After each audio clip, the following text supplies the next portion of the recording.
V-Gold trusted gold buyers. మీరు తాకట్టు పెట్టిన బంగారాన్ని విడిపించి ఈ రోజు ఉన్న మార్కెట్ ధరకు కొనబడును. గత 4-5 నెలల నుంచి యూట్యూబ్లో కానీ ఇన్స్టాగ్రామ్లో కానీ సోషల్ మీడియాలో బాగా వైరల్ అయిన కపుల్ అమర ప్రేమికులు అని అనుకోవచ్చు. మీ ప్రేమ గురించి చాలా మందికి ఇన్స్పిరేషన్. అభిమానమా కాంట్రవర్సీ అంటారు. ఈ ఏజ్లో ఇలాంటి టైంలో మీరు ఒక 10 మందికి అలా కాదు, ఇంట్లో ఉండాలి, ఏ కష్టం వచ్చినా నిలబడాలి అని చెప్పలే కానీ ఇలా చేయడం ఎంతవరకు కరెక్ట్?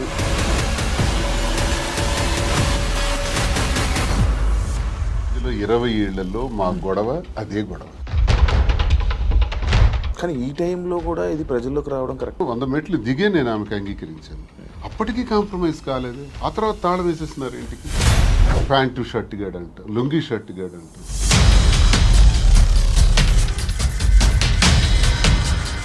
మీ ఎక్స్ హస్బెండ్తో నేను ప్రాబ్లమ్స్ ఏం లేవా మీకు? ఫ్యామిలీకి ప్రిఫరెన్స్ కంటే తను ఎక్కువ మిమ్మల్ని నమ్మి ఓట్లు వేయడానికి కానీ లేకపోతే ఎవరైతే జనాలు ఉన్నారో వాళ్ళ మాటలను మీరు పట్టించుకుంటారా? సొసైటీకి సార్ మీ బిజినెస్లు అన్నీ వదిలేసారా? అన్ని లాగేసుకున్నారు. 61 కోట్లు లాస్. కొన్ని వీడియోస్ మీవి డ్యాన్స్ సంబంధించిన వీడియోస్ కొన్ని సోషల్ మీడియాలో వైరల్ అవడం జరుగుతుంది. అది మీరేనా? పిల్ల సైనిక్ గారు ఉంటారు కదా, బచ్చగాళ్ళు. ఆ బచ్చగాళ్ళు ఇక అమ్మాయిని బయటికి లాగాలి, పెళ్లి చేసుకుని. మందు పెట్టి ఇలా చేయడం వల్ల, లేకపోతే ఈ ఏజ్ లోనే ఆయనకి అవసరం. ఎవడైతే క్వశ్చన్ అడిగాడో వాడు.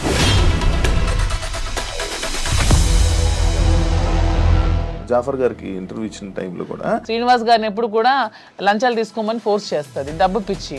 ఇతనికి నచ్చదు. అక్కడే మొదలయ్యేది వీళ్ళిద్దరికి గొడవ. దువ్వాడ శ్రీనివాస్ రాజకీయం అనే గ్రౌండ్ ఫీల్డ్ వదిలేడు. దయచేసి ఆ భ్రమల నుంచి బయటపడమని. ఎల్ అనే వర్డ్ ఏదైతే ఉందో బూతు, భార్య పిల్లల్ని అలా అందరి ముందు, మీడియా ముందు అలా అనడం కరెక్టా? నేను వెంటనే సో ఇది కూటమి ప్రభుత్వం, ఈ అచ్చెన్నాయుడు సపోర్ట్ కాదంటారా? 29 ఆగస్టు 23.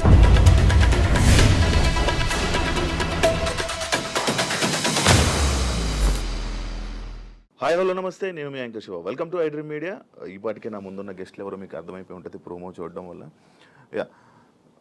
గత 4-5 నెలల నుంచి యూట్యూబ్లో కానీ ఇన్స్టాగ్రామ్లో కానీ సోషల్ మీడియాలో బాగా వైరల్ అయిన కపుల్ అమర ప్రేమికులు అని అనుకోవచ్చు. మాధురి గారు అండ్ దువ్వాడ శ్రీని గారు ఈరోజు మనతో ఉన్నారు. వాళ్ళిద్దరితో మాట్లాడి మనకి తెలియని విషయాలు తెలుసుకునే ప్రయత్నం అయితే ఈరోజు చేద్దాం. హాయ్ అండి, ఎలా ఉన్నారు? హాయ్ సార్, ఎలా ఉన్నారు? బాగున్నారా? February 14th వస్తుంది వ్యాలంటైన్స్ డే. దాని గురించి కూడా నేను లాస్ట్లో ఒక చిన్న ఇది ఉంది మీ ఇద్దరికి, దాని గురించి కూడా మాట్లాడదాం. హ్యాపీయా? Very very happy. మంచిగా ఆనందంగా ఉన్నారా? సంతోషంగా? ఆల్వేస్. ఎటువంటి ప్రాబ్లమ్స్ ఏం లేవా? ఏం లేదు. ఇద్దరు కలిసి ఉండడం స్టార్ట్ చేశాక ఎలాంటి మార్పులు చూసుకున్నారు మీ ఇద్దరు?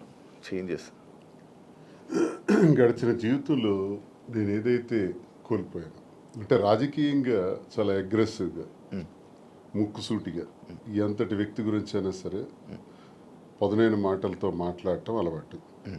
ప్రజల పక్షాన పోరాటం అలవాటు. 25 ఏళ్ళుగా 18 సంవత్సరాలు అపోజిషన్ పాత్ర. అపోజిషన్లో కూడా ఉద్యమాలు, కేసులు, జైళ్ళు, 62 రోజుల పాటు జైలు జీవితం కూడా గడిపాను. ఇన్ని గడిపిన నాకు, ప్రజా జీవితాన్ని గడిపిన నాకు, ఎన్నికల్లో కూడా పోటీ చేసిన నాకు, ఇంట్లో మాత్రం కొంచెం ఇబ్బంది ఉండేది మానసికంగా.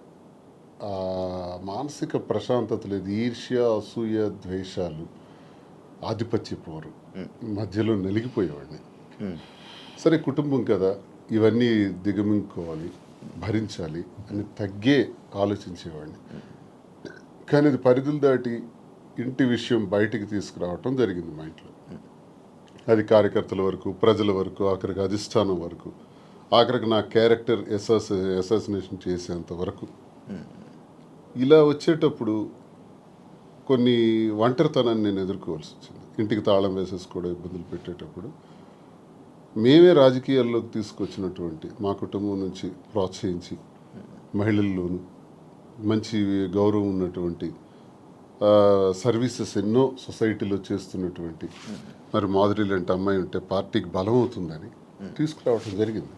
తీసుకొచ్చిన తర్వాత ఆమె పనిచేసుకొని వెళ్తున్నటువంటి తీరులో భాగంగా మా కుటుంబం నుంచే పలు విమర్శలు ఎదుర్కొంటూ చాలా ఇబ్బందులు పడాల్సి వచ్చింది. ఏ తప్పు లేనప్పటికీ, ఏ వ్యవహారం మా మధ్యలో లేనప్పటికీ కూడా మా ఇద్దరిని కలుపుతూ మా ఇంటి నుంచే దుష్ప్రచారం స్టార్ట్ అయింది. ఆ పరిస్థితుల్లో ఆమెకు కూడా చాలా ఇబ్బందులు వచ్చాయి. సంఘపరంగా కానీ, కుటుంబ పరంగా కానీ, కన్నవారి దగ్గర, అత్తవారి దగ్గర అందరూ ఇబ్బందులు వచ్చి తను చాలా ఇబ్బందులు ఎదుర్కోవాల్సి వచ్చింది. ఈ ఇబ్బందుల్లో మీ కూడా నన్ను విడిచిపెట్టేయకుండా నాకున్నటువంటి వ్యక్తిగతంగా నేను ఒంటరిగా అయిపోయి మా పలాసాలో ఉన్నప్పుడు కూడా నా భోజన వ్యవహారాలు కానీ, రాజకీయ వ్యవహారాలు కానీ అన్నీ కూడా చూస్తూ నాకు భరోసానిచ్చింది, ధైర్యంగా ఉంది. ఆ టైంలో నేను కూడా మాధురికి ధైర్యంగా ఉండాలి, ఆమె కూడా ఒంటరి అయిపోయింది, మా వల్లే కదా పోయింది. మా కుటుంబంలో అందరూ బాగానే ఉన్నాము, మా పిల్లలు బాగున్నారు, చదువుకున్నారు, డాక్టర్స్ అయ్యారు, ఆస్తులన్నీ కుటుంబానికి రాసేసాం. ఇలాంటప్పుడు ఈమె ఒంటరిగా ఇబ్బంది పడుతుంది అని నేను భరోసాగా ఉండటం, కలిసి ఉండటం. కలిసి ఉన్న విషయం రాజకీయాల్లో ఉన్నాం కాబట్టి రహస్యంగా ఉంచితే అది కుదిరే పని కాదు. రాజకీయాల్లో ఉండేటప్పుడు మన తాలూకు వ్యక్తిగత విషయాలను కూడా ప్రజలు గమనిస్తుంటారు. కానీ ఈ టైంలో కూడా ఇది ప్రజల్లోకి రావడం కరెక్ట్ విషయం కాదు కదా. అంటే మరి రహస్యంగా దాయటం వల్ల లాభం ఏంటి? మనకు జరిగినటువంటి విషయాన్ని ప్రజల ముందు చెప్పటం కరెక్ట్. నాకేమో ఎవరో తెలియదు మాధురి అని నేను చెప్పొచ్చు, మా శ్రీనివాస్ ఎవరో నాకు తెలియదు అని మాధురి చెప్పొచ్చు. అందరు చేసే పని ఇదే. చాలా మందికి చాలా వ్యవహారాలు ఉంటాయి, బయట పెట్టుకోరు. కానీ మాదా పరిస్థితి కాదు. ఒక వ్యవహారం ఇతను ఇలా చేశాడు, ఇలా ప్రవర్తించాడని ఇంటి నుంచే అబ్జెక్షన్స్ వచ్చి గొడవలు పెట్టి దాన్ని రచ్చ చేసేటప్పుడు ఆ మీడియా ముందు నేను కూడా ఫ్యాక్ట్స్ చెప్పాలి. ఎస్, మేము ఈ పరిస్థితుల్లో కలవాల్సి వచ్చింది, మేము కలిసిన ఈ పరిస్థితుల్లో మేము ఈ నిర్ణయం తీసుకోవాల్సి వచ్చింది, మా నిర్ణయం ఇది అని స్పష్టంగా గత 4 నెలల క్రితమే మీడియా ద్వారా పబ్లిక్కి తెలియజేసాం. ఈ విషయం టెక్కల ప్రజలందరికీ తెలుసు, శ్రీకాకుళం జిల్లాలో తెలుసు, రాష్ట్ర ప్రజలకు తెలిసేటప్పుడు కొంత లేట్ అయింది. ఇది వాస్తవాలని మేము చెప్పి నిర్ణయం తీసుకున్నాం. నిర్ణయం తీసుకునే దానిలో చాలా ఒడిదుడుకులు వస్తాయి. ఆ ఒడిదుడుకులను ఎదుర్కొంటాం ధైర్యంగా. మాకున్నటువంటి బాధ్యతలు కూడా ముఖ్యంగా ఉన్నాయి. పిల్లలు, ఆమెకు నాకు కలిపి 5 పిల్లలు. 5 పిల్లల్ని కూడా జాగ్రత్తగా చూసుకోవాలి. వాళ్ళకి వాళ్ళ జీవితాలని, వాళ్ళ చదువులు, వాళ్ళ ఆర్థిక పరిస్థితులు ఎటువంటి ఇబ్బంది లేకుండా చూడాలన్నది మా మొదటి నిర్ణయం. వాళ్ళకు భరోసాగా ఉండాలని. 2, ప్రజలే ఊపిరిగా, రాజకీయమే ఊపిరిగా బ్రతుకుతున్నటువంటి మాకు, మా మీద నమ్ముకున్నటువంటి ప్రజలు, కార్యకర్తలు, అభిమానులు అందరూ ఉన్నారు. వాళ్ళందరినీ కూడా ఒక కంట కనిపెట్టి జాగ్రత్తగా వాళ్ళని చూసుకోవాల్సిన బాధ్యత కూడా మాకుంది. ఈ 2 నిర్ణయాలు తీసుకుని ఈ 2 సమపాళ్లలో చూసుకుంటూ ముందుకెళ్ళాలని మేము నిర్ణయం తీసుకున్నాం. సరే, చాలా హడిల్స్ ఫేస్ చేసాం. Now we are very happy. Actually ఇప్పుడు మీరు చెప్పిన విషయంలో ఇది చూసుకుంటే స్టార్టింగ్ మానసికంగా దానికి ఇంట్లోనే నాకు పీస్ఫుల్ లేకపోవడం వల్ల దీనివల్ల ఈ డిసిషన్ తీసుకోవాల్సి వచ్చింది. అంటే ఈ డిసిషన్ తీసుకున్నారా, లేకపోతే ఇంట్లోనే ఏమైనా అంతా మిమ్మల్ని బాధ పెట్టి ఇబ్బంది పెట్టి అంటే వాళ్ళే కావాలని అన్న వెర్షన్ కూడా కొన్ని వీడియోస్లో మనకు కనబడుతుంది. అంటే మిమ్మల్ని కావాలనుకుంటున్నారు, పిల్లలు కానీ లేకపోతే వైఫ్ కానీ కావాలనుకుని అంత ఫైట్ చేసినట్టు మాకు కనిపించింది. మళ్ళీ మీరు చెప్తుంది ఇంట్లో ఇలా ఇబ్బందులు ఉన్నాయి, అందుకు మానసికంగా నాకు లేకపోతే స్ట్రెస్ లేకపోతే ఇవన్నీ ఉండడం వల్ల నేను ఈ స్టెప్ తీసుకున్నాను అంటున్నారు.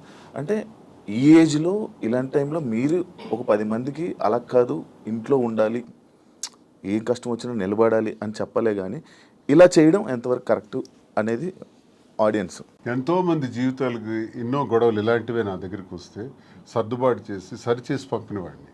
ఎన్నో కుటుంబాలను లైనప్ చేసేవాడిని. అది లైనప్ చేసే దానిలో ఆర్థిక ఇబ్బందులు ఉన్నా సరే వాళ్ళకి తోడ్పడి నిలబెట్టినటువంటి పరిస్థితి. నాకే ఇటువంటి పరిస్థితి వస్తాయి. ఇప్పుడు కుటుంబం అన్నాక, వివాహ జీవితం అన్నాక ఎన్నో సమస్యలు వస్తాయండి. ఆ సమస్యలన్నింటిని ఎదుర్కొనే ముందుకు అడుగు వెయ్యాలి. అదే కుటుంబ జీవితం అంటే, అదే వివాహ వ్యవస్థ అంటే. ఇవన్నీ బాగా తెలిసిన వాళ్ళని. కానీ నా పరిస్థితి ఏంటంటే ఆధిపత్య పోరు. ఇప్పుడు ఫర్ ఎగ్జాంపుల్ ఎమ్మెల్యేగా నేను పోటీ చేస్తుంటాను, ఆ టికెట్ నాకు కావాలి. వ్యాపారాల్లో పీక్స్కుంటాను, ఆ వ్యాపారం నా పేరును ఉండాలి. ఇది ఒక విచిత్రమైన కోణం అనమాట. కుటుంబం గురించి జరిగే చర్చ కాదు, ఆధిపత్యం గురించి జరిగే చర్చ. భర్త అయితే ఏంటి, భార్య అయితే ఏంటి అనుకుంటే గొడవే లేదు. ఉదాహరణకు రాజశేఖర రెడ్డి గారితో నేను అడుగులు వేశాను. విద్యార్థి దశ నుంచి ఆయనతోనే నా జీవితం ప్రారంభమైంది. నాకు జిల్లాకు కూడా పరిచయం చేసిన దువ్వాడ శ్రీనివాసన్ రాజశేఖర రెడ్డి గారు. సార్తో అంత చనువుగా ఉండేవాళ్ళం. పాదయాత్ర గట్టిగా ఆర్గనైజ్ చేశాను.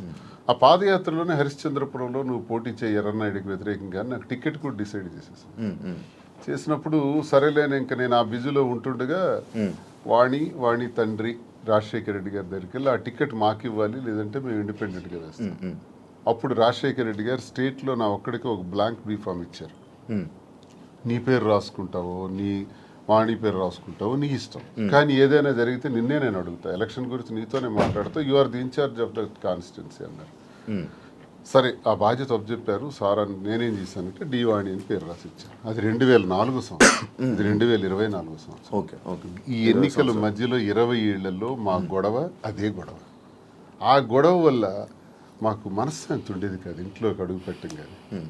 నేను చిత్తడి నేలల కోసం, రైతుల కోసం, మత్స్యకారుల కోసం, స్వదేశీ మత్స్యకారుల కోసం ఒక 7-8 సంవత్సరాలు ఉద్యమాల్లో ఉండేవాడిని. ఆ ఉద్యమాల్లో నా మీద కేసులు 18 కేసులు, 62 రోజులు జైలు జీవితం, నా మీద ఫైరింగ్ ఆర్డర్స్, ఇదంతా ఒక జీవితం. వీటన్నింటికి కూడా ఇంట్లో నుంచి సపోర్ట్ ఉండేది కదా. జైల్లో ఉండేటప్పుడు కూడా నన్ను పరామర్శించడానికి కూడా వచ్చే పరిస్థితి ఉండేది కాదు. ఇవన్నీ అనుభవించినా నా గుండెల్లోనూ దాచుకున్నాను. లాస్ట్కి మాధురేనే అమ్మ ఇప్పుడు 28 ఏళ్ల నా జీవితంలో, 25 ఏళ్ల నా రాజకీయ జీవితంలో ఎప్పుడు నా దగ్గరికి మహిళలు రాలేదా? నేను ఎప్పుడైనా ఎవరితోనైనా అసభ్యంగా ప్రవర్తించానా? ఎవరితోనైనా అసభ్యంగా బిహేవ్ చేయలేదు కదా. మరి ఎందుకు ఇప్పుడే వచ్చింది నా మీద? ఎప్పుడు లేనిది ఇప్పుడే ఎందుకు క్రియేట్ చేశారు? కేవలం ఇది రాజకీయంగా వాడుకోవాలి, అంటే నన్ను బదనాం చేయాలి. అంటే మీ ఇద్దరు రిలేషన్లో ఉన్నారని ఫస్ట్ రూమర్ స్టార్ట్ చేశారా? మీకు లేకపోయినా కూడా స్టార్ట్ చేశారా? తను రాజకీయంగా వచ్చింది, నేను రాజకీయంగా ఉన్నాను. ఓకే. ఇలా వస్తున్న వాళ్ళందరి మీద రూమర్స్ క్రియేట్ చేసేయచ్చా? ఓకే. అది ఇంట్లో నుంచి క్రియేట్ అయితే ఎంత పెద్ద సమస్య అవుతుంది. అది తప్పని చెప్పకుండా ఒకటి టికెట్ కోసం ప్రాధాన్యత, టికెట్ కోసం ఒక ప్రయత్నం. ఈ ప్రయత్నాలు నేను ఎలా తట్టుకోవాలి? పిల్లల్ని అల్లారు ముద్దుగా పెంచి, గుండెల మీద పెంచి, ఒక స్థాయికి తీసుకొచ్చి, కుటుంబాని కోసం తలగ్గి, ఆఖరికి టికెటే కదా కావాలి. అధిష్టానాన్ని నేను రిక్వెస్ట్ చేసా, టికెట్ ఆమెకి ఇచ్చేయండి అన్నాను. నేనే తగ్గిపోయాను. అప్పుడు వాణికి అధిష్టానం ద్వారా టికెట్ నేనే ప్రకటింపజేశాను.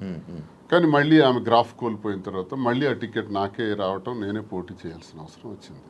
సో 100 మెట్లు దిగే నేను ఆమెకు అంగీకరించాను. అప్పటికీ కాంప్రమైజ్ కాలేదే. ఆ తర్వాత తాళం వేసేస్తున్నారు ఇంటికి. ఆ ఇంటికి తాళం వేసేటప్పుడు తలుపులు తన్నుకుని లోపలికి వెళ్ళలేక కాదు, అసలు మనసులో ఏం నడుస్తుంది? టికెట్ కావాలని టికెట్ తీసుకున్నారు, ఇంటికి తాళం వేశారు, సమాజంలో అభాస్పాలు చేశారు.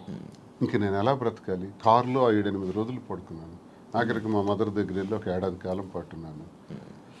ఇవన్నీ టెక్కల ప్రజలకు తెలుసు, ఇవన్నీ మీలాంటి వాళ్ళు ఎంతమందికి తెలుసు? ఇన్ని బాధలు పడిన తర్వాత, ఇంటికి తాళం వేసిన తర్వాత, మనసులో నేను ఉండకూడదు, శ్రీనివాస్ నాకు అక్కర్లేదు అనుకునేటప్పుడు నేనేం చేయగలను? అలాంటిది ఎలక్షన్ తర్వాత కూడా ఇంటి మీదకి వచ్చి, ఇంటి మీద కూడా గొడవ పెట్టి, అక్కడ నేను టెంపరీగా కట్టుకుని ఇంటి మీద, నువ్వు ఇక్కడి నుంచి పోవాలి. కోరికలు ఏంటంటే టెక్కల నుంచి బయటకు పో, ఎక్కడైనా ఉండు, మాధురితో ఉంటావో ఇంకెలా ఉంటావో నాకు అనవసరం, టెక్కల్లో మాత్రం నువ్వు ఉండటానికి వీల్లేదు. ఇలాంటి విచిత్రం. ప్యాంటు షర్ట్ గాడు అంటాం, లొంగి షర్ట్ గాడు అంటాం, వాడికి ఏముందని చెప్పటం, మేమే తిండి పెట్టి పోషించాం, వాడు ఒక పూర్ ఫ్యామిలీకి చెందినవాడు అంటాం. అవునండి, ప్యాంటు షర్ట్ లుంగి షర్ట్ గాడు భార్య అంటే వాళ్ళ అమ్మని, మా అమ్మని తిట్టడం, మా తమ్ముళ్ళని తిట్టడం, కుటుంబాలని అవమానపరచడం ఎంత భరిస్తాం? మీరు మీడియాలోనే చూసారు ఈ మాటలన్నీ. ఇవన్నీ భరించుకుంటా, తల్లిని తిడితే భరించాలి, తమ్ముళ్ళని తిడితే భరించాలి, నన్ను అవమానపరిస్తే భరించాలి. ఇవన్నీ భరించుకుంటానే ఉన్నాను 28 ఏళ్ళు పిల్లల కోసం. కానీ మరి తనది రహస్యంగా ఉంచలే. అది 4 walls మధ్య సెటిల్ అయ్యింటే నిజంగా అభిమానంతో భర్తే కావాలని తను అనుకుంటే మాధురి ఇంట్లో ఉండేవారు, నేను నా ఇంట్లో ఉండేవాడిని. కథ ఇంతవరకు వచ్చి ఉండేది కాదు. పరిస్థితులు, ప్రభావాలే మమ్మల్ని ఇంతవరకు తీసుకొచ్చిన ఈ పరిస్థితుల్ని మనం రహస్యంగా ఉంచుకోకూడదు, ప్రజలకు చెప్పాలి. ప్రజలకు వాస్తవాలను తెలియజేస్తే, వాస్తవాల ద్వారా వాళ్ళు మంచి చెడులను గ్రహించి ప్రజలే దేవుళ్ళని నమ్మిన నేను ప్రజలకు ఇవి నేను తెలియజేస్తే వాళ్ళే మనకు అగ్రభాగాన్ని కూర్చోబెట్టగలరు, లేదా అధోపాతాళానికి తొక్కేయగలరు. ప్రజలకు ఆ శక్తి ఉంది. కాబట్టి ప్రజలకే చెప్తే నాకు న్యాయం జరుగుతుందని నేను నమ్మాను. నమ్మి ప్రజలకు మేమిద్దరం కూడా వాస్తవాలు తెలియజేస్తాం. ప్రజలు మా పరిస్థితికి ఇలా ఉండడానికి మా ఈ పరిస్థితులు, ప్రభావాలే కారణం. ఆ కారణం నేను ఒంటరి, తను ఒంటరి, రోడ్డు మీద నిలబడాల్సిన పరిస్థితులు వచ్చేటప్పుడు ఒకరికొకరు భరోసాగా నిలబడ్డాం. ఆ భరోసా ప్రేమగా మారింది. ఓకే, మీరు అప్పటికి ఒంటరిగా ఉండేవాళ్ళ, మీ హస్బెండ్ గారు ఉండేవాళ్ళని విన్నాను. లేదు, పాలిటిక్స్కి వచ్చిన తర్వాత కొద్ది రోజుల తర్వాత ఏవి డిస్టర్బెన్సెస్ వల్ల నేను కొంచెం ఒంటరిగా ఉండడం జరిగింది. ఓకే, ఈయన గురించి ఒంటరిగా ఉండడం స్టార్ట్ చేశారు, లేకపోతే లేదు, ఆవిడ వలన నేను నా ఫ్యామిలీకి దూరమే ఒంటరిగా ఉండటం జరిగింది. ఓకే, మీ ఎక్స్ హస్బెండ్తో నేను ప్రాబ్లమ్స్ ఏం లేవా మీకు? ప్రాబ్లమ్స్ అంటూ పెద్దగా లేవు, కానీ డిస్టర్బెన్సెస్ అంటూ ఉన్నాయి. అంటే తను ఎప్పుడు ఫారెన్లోనే ఉంటారు, తను ఎప్పుడు ఇండియాకి రావడానికి ఇష్టపడేవారు కాదు. నాకు ఫారెన్కి వెళ్ళడం ఇష్టం లేదు, నాకు ఎప్పుడు ఇండియాలో ఉండటం ఇష్టం. సో మేము ఎంత రిక్వెస్ట్ చేసినా వచ్చేవాళ్ళు కాదు. ఫ్యామిలీకి ప్రిఫరెన్స్ కంటే తను ఎక్కువ మనీకి ప్రిఫరెన్స్ ఇచ్చేవాళ్ళు. మేము చాలాసార్లు అడిగాం, ఇలా నాకు లోన్లీగా ఉండడం ఇష్టం లేదు, మీరు వచ్చి ఫ్యామిలీతోనే ఉండండి అని. తను ఒప్పుకునే వాళ్ళు కాదు. సో అలా మా మధ్యన డిస్టర్బెన్సెస్ పెరిగాయి, వాని వల్ల ఇంకొంచెం పెరిగి ఇంక సెపరేట్ అవుదామని నిర్ణయించుకున్నాం. ఓకే, మీ ఇద్దరు కలవడానికి రీజన్ ఎవరు, అసలు ముఖ్య కారణం ఎవరు? అంటే మీ ఇద్దరు పరిస్థితులు ప్రభావాలు అవసరం. పరిస్థితులు ప్రేమ కాదా? ప్రేమ కూడా పరిస్థితుల వల్ల మేము కలిసిన తర్వాత మా మధ్యలో ప్రేమ మొదలైంది. ఓకే, ఆ ప్రేమ కోస్తా ఎక్కువైంది. పలాసలో నేను ఉండేటప్పుడు ఎలా పోతే నాకెందుకు, నా కుటుంబ రాజకీయాల్లో తీసుకెళ్లి నన్ను స్పాయిల్ చేశారు, నా క్యారెక్టర్ అసాసినేషన్ చేశారని వాళ్ళ ఇంట్లో తను ఉండిపోవచ్చు, లేకపోతే తను నిర్ణయం తీసుకోవచ్చు. అవును, ఇంకా నన్ను పాపం ఒంటరిని చేస్తారు, ఆయన వెళ్ళి పలాసలో ఉన్నాడు, ఎలా భోజనం చేస్తున్నాడు, ఎక్కడికి వెళ్తున్నాడు, ఆయన కార్లు ఏంటి, ఆయన మనుషులు ఏంటి, ఆయన ఎక్కడ ఉండాలి, ఇవన్నీ చూడవలసిన అవసరం తనకేంటి? ఏంటి అవసరం? నాకేమైనా ఆస్తులు ఉన్నాయా, అంతస్తులు ఉన్నాయా, లేకపోతే పవర్ ఉందా, లేకపోతే ఏముందని చెయ్యాలి. కానీ అక్కడ ఏంటంటే ఒక తోటి మనిషిగా అభిమానం చూపించింది తను. నేను ఇబ్బందుల్లో ఉండేటప్పుడు నా కోసం ఇంత బాధ్యత వహించినటువంటి అమ్మాయిగా, తను నష్టపోతూ నా కోసం నిలబడినటువంటి అమ్మాయిగా నాకు కూడా ఒక ఏ ప్రేమనైతే కోల్పోయినాను జీవితంలో, ఆ ప్రేమ నేను ఆమె దగ్గర పొందాను. సో ఇది నేను అనుకుంటాను గత జన్మ సుకృతం. ఏది కూడా ఊరికే రాదు, జన్మల అనుబంధం అది కంటిన్యూషన్ వస్తుంది. గత జన్మలో అక్కడ తాగింది ఇప్పుడు ఇక్కడతో కంటిన్యూ అవుతుంది. అని మీరు గత జన్మలో కూడా మనిషిగా వచ్చారంటారా? ఇప్పుడు రెండు ఉంటాయి సార్. కృష్ణ పరమాత్ముడు చెప్పినట్టు కర్మ సిద్ధాంతం ఒకటి ఉంటుంది. ABCD గత జన్మలో నేర్చుకున్నాం అనుకోండి, EFGHL ఎక్కడి నుంచి స్టార్ట్ చేస్తాం. అంటే ఈ నుంచి ఎలా స్టార్ట్ చేస్తామంటే ABCD గత జన్మలో నేర్చుకున్నటువంటి ఆ కంటిన్యూషన్ అనేది ఈ జన్మకు ఉంటుంది అన్నది ఖచ్చితంగా గత జన్మ సుకృతాలు, గత జన్మ వ్యవహారాలే ఈ జన్మ కొనసాగింపుగా ఉంటాయని కృష్ణ పరమాత్ముడు చెప్పింది, గీతలో కూడా చెప్పినటువంటిది. అది ఒకవైపు నమ్మితే అది నిజం. నేను కర్మ సిద్ధాంతాన్ని నమ్ముతాను కాబట్టి అది నిజం. లేదు సైంటిఫిక్గా వెళ్ళామనుకోండి, ఇట్స్ ఎ కెమికల్ రియాక్షన్, రసాయనిక చర్య. మనిషికి మధ్యన జరిగినటువంటి ఆలోచనలు, కలయికలు, ఆ పరిస్థితుల ప్రభావాలు బట్టి ఒక మనిషి మీద ఒక మనిషికి ఆకర్షణ, కోపము, వ్యతిరేకత, రకరకాల భావాలు ఎందుకు కలుగుతాయంటే రసాయనిక చర్యల వల్లే కలుగుతాయి. అలా అని కూడా అనుకోవచ్చు, సైన్స్ ఎప్పుడైనా కలగొచ్చు అంటారా? కలగచ్చు. అంతే. ఏ మనిషి ఎప్పుడు ఎలా మారుతారో, ఎప్పుడు శత్రువులు అవుతారో, ఎప్పుడు మిత్రులు అవుతారో, ఎప్పుడు ఏ రకంగా మారుతాం అన్నది ఇదంతా మనిషికి మధ్యన ఉండేది కెమికల్ బ్యాలెన్స్. అది ఇంబ్యాలెన్స్ అయితే ఇంకో రకంగా మారుతాం, వైలెంట్ గా మారుతాం. సైన్స్ ప్రకారం లేదు, కర్మ సిద్ధాంతం ప్రకారం వెళ్తే గత జన్మ సుకృతం. ఏదనుకున్నా మాది కెమిస్ట్రీ పరంగా చూసుకుంటే, సైన్స్ ప్రకారం చూసుకుంటే రసాయనిక చర్య, లేదు కర్మ సిద్ధాంతం ప్రకారం చూసుకుంటే గత జన్మ సుకృతం. ఓకే, మాధురి గారు, మీరు ఇద్దరు కలిసి ఉండడం స్టార్ట్ చేశాక మీలో ఉన్న మార్పులు ఏం చూసారు మీ జర్నీ? అంటే ఏ ఒంటరితనంతో నేను బాధపడ్డానో, ఏ ప్రేమ తక్కువై నేను సఫర్ అయ్యాను. మీకు కూడా ప్రేమ తక్కువైంది ఇంట్లో? మరి ఇద్దరు వేరేగా, ఒకళ్ళు ఫారెన్ లో ఒకళ్ళు ఇండియాలో ఉంటే ప్రేమ తక్కువ ఉంటుంది. వైఫ్ అండ్ హస్బెండ్ అంటే దగ్గరగా ఉంటాయి కదా బాండ్ అనేది. అంటే లాంగ్ డిస్టెన్స్ లవ్ స్టోరీస్ అని ఇప్పుడు రీసెంట్ గా బాగా వైరల్. నాకు అలాంటివి నచ్చవు. కొంతమంది ఒక్కొక్క స్టోరీస్ నచ్చుతారు. మీకు లాంగ్ డిస్టెన్స్ స్టోరీస్ నచ్చవు. లేదు, నాకు మాత్రం నా పక్కనే హస్బెండ్ ఉండాలనే ఫీలింగ్ తో ఉన్న అమ్మాయి నేనైతే మొదటి నుంచి ఉన్నాను. సో నాకు ఏ రోజైతే నేను శ్రీనివాస్ గారితో నా లైఫ్ స్టార్ట్ చేశానో, నా జర్నీ, అప్పటి నుంచి నాకు హ్యాపీనెస్ కానీ, మీరు అన్నట్టు నా ఒంటరితనం పోయి నాకు అంటూ ఒక తోడు దొరికింది. హ్యాపీగా ఉన్నాను. నన్ను వదిలే ఏ రోజు కూడా ఎక్కడికి ఇంతవరకు ఈ 4 yearsలో ఎప్పుడు ఎక్కడికి పోలేదు. ఎప్పుడు నాతోనే ఉంటారు. ఎక్కడికి వెళ్ళినా ఇద్దరం కలిసే ట్రావెల్ చేస్తాం. ఏ పనైనా ఇద్దరం కలిసే చేస్తాం. ఈవెన్ ఎలక్షన్ క్యాంపెయిన్ కానీ ఎక్కడికి వెళ్ళాలన్నా అన్ని ఇద్దరం కలిసే చేస్తాం. నాకు చాలా హ్యాపీగా ఉంది. నేను కోరుకున్న జీవితం నాకు దొరికినట్టు అనిపిస్తుంది. మీ ఇద్దరి మధ్యన హ్యాపీగా ఉండొచ్చు, కానీ సొసైటీ కానీ లేకపోతే మిమ్మల్ని నమ్మి ఓట్లు వేయడానికి కానీ లేకపోతే ఎవరైతే జనాలు ఉన్నారో వాళ్ళ మాటలను మీరు పట్టించుకుంటారా? సొసైటీకి మా వల్ల వచ్చిన ఇబ్బంది ఏంటి నాకు అర్థం కాదు. అంటే మీరు ఏం చూపిద్దామని అనుకుంటున్నారు? ఏం చూపిద్దాం? ఒక హస్బెండ్ తో డిఫరెంట్ ఒక అమ్మాయి, ఒక వైఫ్ తో డిఫరెంట్ అబ్బాయి కలిసి ఇంకొక పెళ్లి చేసుకుంటున్నాం. దానికి ఇంకేం చూపించాలనుకుంటున్నారు ఎవరైనా? దీంట్లో ఏం చూపిద్దాం అని మీరు అనుకుంటున్నారు? ఎందుకు మీరందరికీ మీకు ఇది నెగిటివ్ కనిపిస్తోంది? నాకు నా హస్బెండ్ తో డిఫరెన్సెస్ ఉన్నాయి, ఇతనికి ఈమె వైఫ్ తో డిఫరెన్సెస్ ఉన్నాయి. సో మా ఇద్దరం కలిపి ఒకటయ్యాం. దానిలో తప్పే ఉంది. ఎంతమంది సెకండ్ మ్యారేజ్ చేసుకోవట్లేదు, 3-4 పెళ్లిళ్ళు చేసుకుంటున్నారు. మేము 2వ పెళ్లి చేసుకున్నాం. దీంట్లో ఎందుకు అంత చెప్పకుండా చేసుకుంటున్నారు? 3 పెళ్లిళ్ళు 4 పెళ్లిళ్ళు చేసుకుంటున్నారు. పెళ్లిలో ఒక ప్రెగ్నెంట్లు చేస్తున్నారు, పిల్లల్ని కనేస్తున్నారు, వదిలేస్తున్నారు, వీధిని పడేస్తున్నారు. మేము అవేమీ చేయలేదు. మేము మాకు డిఫరెన్సెస్ ఉన్నాయి, వీళ్ళకి డిఫరెన్స్ ఉన్నాయి. మా పబ్లిక్ చెప్పాం, మా ప్రజలకు చెప్పాం, మా ప్రజలకు చెప్పే మేము మొన్న ఎలక్షన్ చేసాం. ఎలక్షన్లో నేనే దగ్గరుండి చేశాను. వాళ్ళకి అన్ని నా గురించి తెలుసు. మా ఇద్దరిని దగ్గరుండి చేసాం. మా పిల్లల్ని చూసుకున్నాం. వీళ్ళ పిల్లలు పెళ్లి చేస్తారు, వీళ్ళ పిల్లలు సెటిల్మెంట్లు చదివించుకున్నాం. మేము గాలికి వదిలేదు కుటుంబాలకి. వీళ్ళ కుటుంబానికి ఆస్తి మొత్తం ఇచ్చేస్తున్నాడు, రోడ్డు మీదకి వచ్చారు. నేను నా తల్లిదండ్రుల ఆస్తితో నేను ఉన్నాను. నేను హస్బెండ్ నుంచి ఇంతవరకు నేను ₹1 కూడా నేను తీసుకోలేదు ఇంతవరకు. నేను నా పిల్లలు కానీ నాకు కానీ నా పేరెంట్స్ నాకు ఏమైతే నాకు ఆస్తి నాకు వచ్చిందో ఆ యాన్సిస్ట్రల్ ప్రాపర్టీస్ మాత్రమే నేను నాకుతో పెట్టుకున్నాను. మీ ఎవరికి మేము ఏ బాధ పట్టుకున్నా ఎవరికి ఎందుకు మేమేం దీనివల్ల ఎవరై సఫర్ అయ్యేది ఏముంది?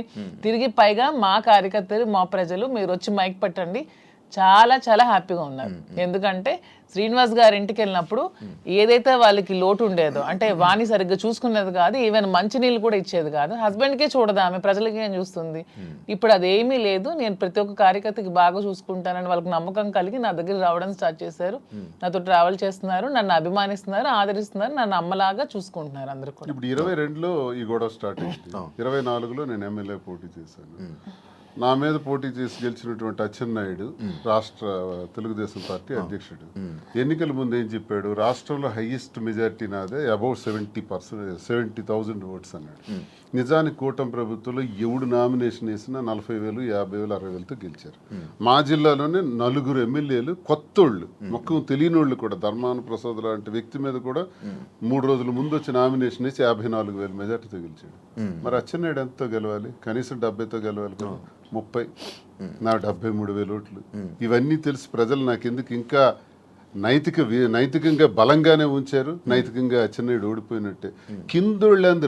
కిందోళ్ళందరికి ఒక్క 15 రోజుల ముందు వచ్చిన వాళ్ళందరికి కూడా 40,000, 50,000 మెజారిటీలు వచ్చి నీకేం 30,000? అంటే ప్రజలే 1,000 వ్యతిరేకించుంటే అచ్చెన్నాయుడికి 70,000 రావాలి కదా.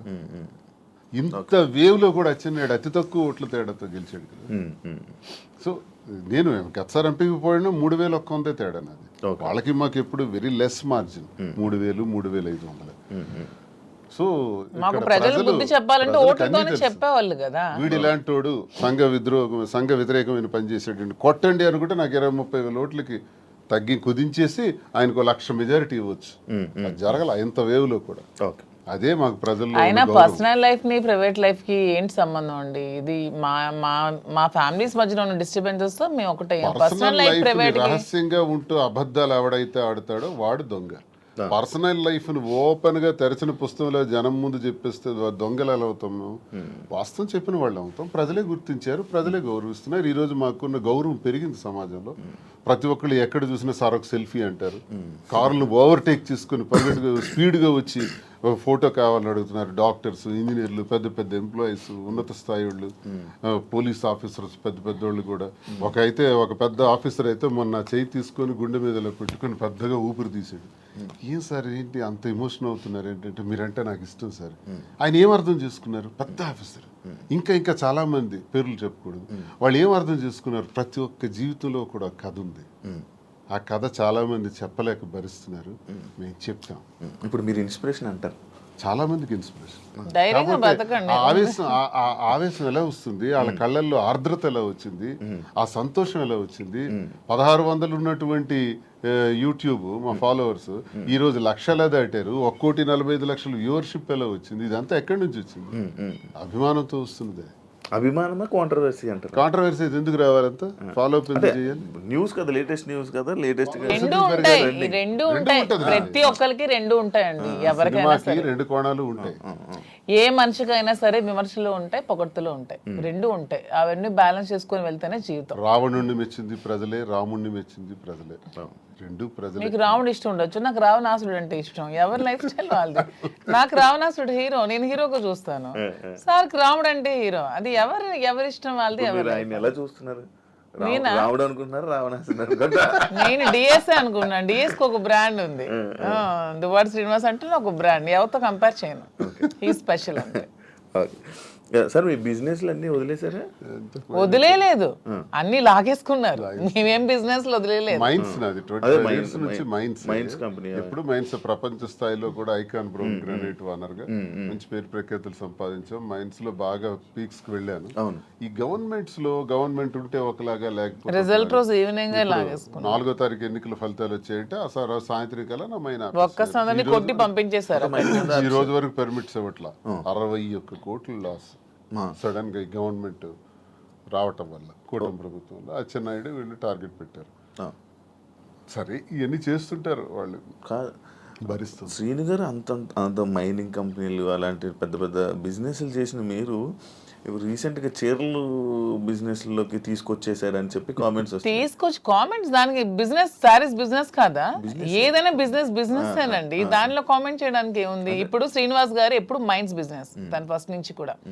పర్లాకిమిడిలో వరల్డ్ ఫేమస్ మెటీరియల్ తను అక్కడ ఉంది. పర్లాకిమిడిలో తను క్వారీ చేశారు.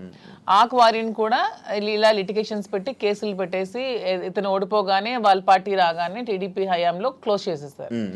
దాన్ని నిలదక్కుని పాపం మళ్ళీ కొత్తగా టెక్కల్లో స్టార్ట్ చేశారు. దాన్ని కూడా మొన్న రిజల్ట్ రోజు ఈవినింగే మొత్తం కూల్ చేశారు. కోర్టులో కాంట్రాక్ట్స్ వర్క్స్ చేశాం మేమిద్దరం, దాన్ని ఆపేశారు. సో ఇంకేం చేయాలి? నాకు ముందు నుంచి కూడా ఈ శారీస్ విషయంలో నాకు ఒక ప్యాషన్ ఉంది. నాకు ఒక ఫ్యాషన్ మీద ఒక ప్యాషన్తో, ఇంట్రెస్ట్తో నాకు ఈ శారీస్ స్టోర్ పెట్టాలని ఎప్పటి నుంచో ఆలోచన ఉంది. దట్టు ఈ శారీస్ బిజినెస్ ఏంటి, పాలిటిక్స్కి సంబంధం లేకుండా ఉండే బిజినెస్, పీపుల్కి మాకు, పబ్లిక్కి మాకు రిలేటెడ్గా ఉండే బిజినెస్ అనేది ఈ శారీస్ బిజినెస్. ఎందుకంటే మేము పబ్లిక్ ఎంత ఫెయిర్గా ఉంటే వాళ్ళు నచ్చితే మా దగ్గరికి వస్తారు, కొనుక్కుంటారు, వెళ్తారు. సో దీనిలో పొలిటికల్ ఇంటర్ఫీరెన్స్ అంటూ ఏమీ ఉండదు. సో అందుకని నేను శ్రీనివాస్ గారికి ఇంతవరకు మనం మైండ్స్ ఇవన్నీ చేసాం, చేసి ఎప్పుడు కోల్పోతున్నా ఉన్నాం, ఎప్పుడు కూడా నిలదొక్కుకోలేదు. ఈ 4 years లో కూడా 30-40 crores వరకు పెట్టాం, లాస్ అయిపోయాం. మళ్ళీ ఇదే స్టార్ట్ చేసాం. మళ్ళీ నెక్స్ట్ టైం పార్టీ వస్తుందో రాదో, మళ్ళీ ఏమవుతుంది, పొలిటికల్గా ఇబ్బంది పడుతున్నాం. కాబట్టి ఇదన్నిటికీ డిఫరెంట్గా మనం తెలంగాణ అంటే ముందు నుంచి శ్రీనివాస్ గారికి నాకు హైదరాబాద్ మా ఫేవరెట్ ప్లేస్, మా ఇద్దరికి కూడా. హైదరాబాద్ ప్రజలు కూడా చాలా మంచి మనసున్న మనుషులు, ఎవరు వచ్చినా ఆదరిస్తారు. బ్రతకడానికి బ్రతుకుతెరునిస్తుంది హైదరాబాద్. అదొక చాలా పెద్ద ప్రపంచం హైదరాబాద్ అనేది, చాలా మందికి లైఫ్ని ఇస్తుంది. సో ఈ ప్లేస్ని మనం చూస్ చేసుకుందాం. వెన్ కంపేర్ టు నాకున్న ఫ్యాన్ ఫాలోయింగ్లో ఒక 10% ఆంధ్రాలో ఉంటే 90% నాకు హైదరాబాద్లోనే ఉన్నారు. అంత మంచిగా నన్ను ఆదరిస్తున్నారు. సో మనం ఫస్ట్ బిజినెస్ హైదరాబాద్లో స్టార్ట్ చేద్దాం. నాకు ఇంట్రెస్ట్ ఉంది, మీరు కొంచెం సపోర్ట్ చేయండి. అపార్ట్ ఫ్రమ్ యువర్ పాలిటిక్స్ నా కోసం ఒక 10% టైం మీరు కేటాయించి బ్యాక్ ఎండ్లో ఉంటూ నాకు సపోర్ట్ చేయండి అని చెప్పాను. చెప్పగానే శ్రీనివాస్ గారు కూడా దీనికోసం మేము 5-6 months నుంచి దీని మీద మేము వర్కౌట్ చేసాం. కొన్ని షాప్స్కి తిరిగాం. వీవర్స్ ప్రైస్ కంటే కూడా వీళ్ళు ఎక్కువ ప్రైస్కి అమ్ముతున్నారు షాప్స్, రిటైలర్స్. అవన్నీ బ్రేక్ డౌన్ చేసి పబ్లిక్కి మనకు గుడ్ రిలేషన్షిప్లా ఉండాలనే ఆలోచనతో డైరెక్ట్గా వీవర్స్ దగ్గరికి వెళ్ళి మాట్లాడి మేమే మగ్గాలు అవి ఏర్పాటు చేసుకొని మేమే మెటీరియల్ ఇస్తూ వీవర్స్ని కూడా బ్రతికిద్దామనే ఆలోచనతో వాళ్ళతో శారీస్ మేమే దగ్గరుండి వీవింగ్ చేయించుకొని ఆ ఓవెన్ శారీస్ని పెట్టి మేము శారీ స్టోర్ పెట్టి ఓపెన్ చేసి ప్రజలందరికీ కూడా క్వాలిటీతో అండ్ తక్కువ ప్రైస్లో ఇద్దామని నిర్ణయించుకొని ఈ శారీ స్టోర్ అనేది ఓపెన్ చేస్తున్నాం. ఫస్ట్ బ్రాంచ్ మదీనాగూడలో స్టార్ట్ చేస్తున్నాం. విత్-in 3 months జూబ్లీ హిల్స్లో స్టార్ట్ చేస్తాం. విత్-in ఇంకొంచెం రోజుల్లో ఇంకొక 4-5 branches కూడా ఎస్టాబ్లిష్ చేయాలన్న ఆలోచనతోనే ఉన్నాం. అంతేగాని శారీస్ బిజినెస్ అనేది తక్కువగా చూడండి. చూడడానికి కాదు, అంటే ఒక మంచి గ్రేట్ లీడర్ శ్రీకాకుళంలో, మంచి దువ్వాడ శ్రీను గారు అంటే మంచి నేమ్ ఉంది. అంత లీడర్లా ఉండేవాళ్ళు. ఆయన నోట్లో నుంచి ఎప్పుడు లైక్ జనాల దగ్గరికి వెళ్ళి అవి ఇవి వినేవాడు. కాకపోతే మైనింగ్ కంపెనీ బిజినెస్ చేసేవారు, ఒక మంచి బిజినెస్ మ్యాన్ అనుకునే వాళ్ళం. కానీ అలాంటి ఆయనతో నోట్లో నుంచి మేము ఇలా శారీ బిజినెస్ చేయబోతున్నాం నా కోసం? ఇలా చెప్తుంటుంటే ఎలా ఉండే ఆయన్ని అలా చేశారు ఎలా ఉండే ఆయన ఎలా చేయడం. బిజినెస్ అనేది ఏదైనా బిజినెస్, అది ఏదైనా చిన్న ప్రొడక్ట్ అయినా పెద్ద ప్రొడక్ట్ అయినా బిజినెస్ అనేది బిజినెస్ కింద క్యాలిక్యులేట్ చేయాలి. అది చీర జాకెట్టా లేకపోతే ఇంకేంటా అని చూడకూడదు. బిజినెస్ నాకు దీంట్లో ఇంట్రెస్ట్ ఉంది. ఇంతవరకు మైండ్స్ లో అతనికి ఇంట్రెస్ట్ ఉంది, మైండ్స్ వల్ల కోల్పోయాం. సో నా ఇంట్రెస్ట్ ఒకసారి వచ్చి చూడండి, చేద్దాం. మీకు తనకి ప్రజలే ఇష్టం, తనకి ప్రజాజీవితం ఇష్టం, ఇది కూడా ప్రజలకు లింకప్ అయ్యేది.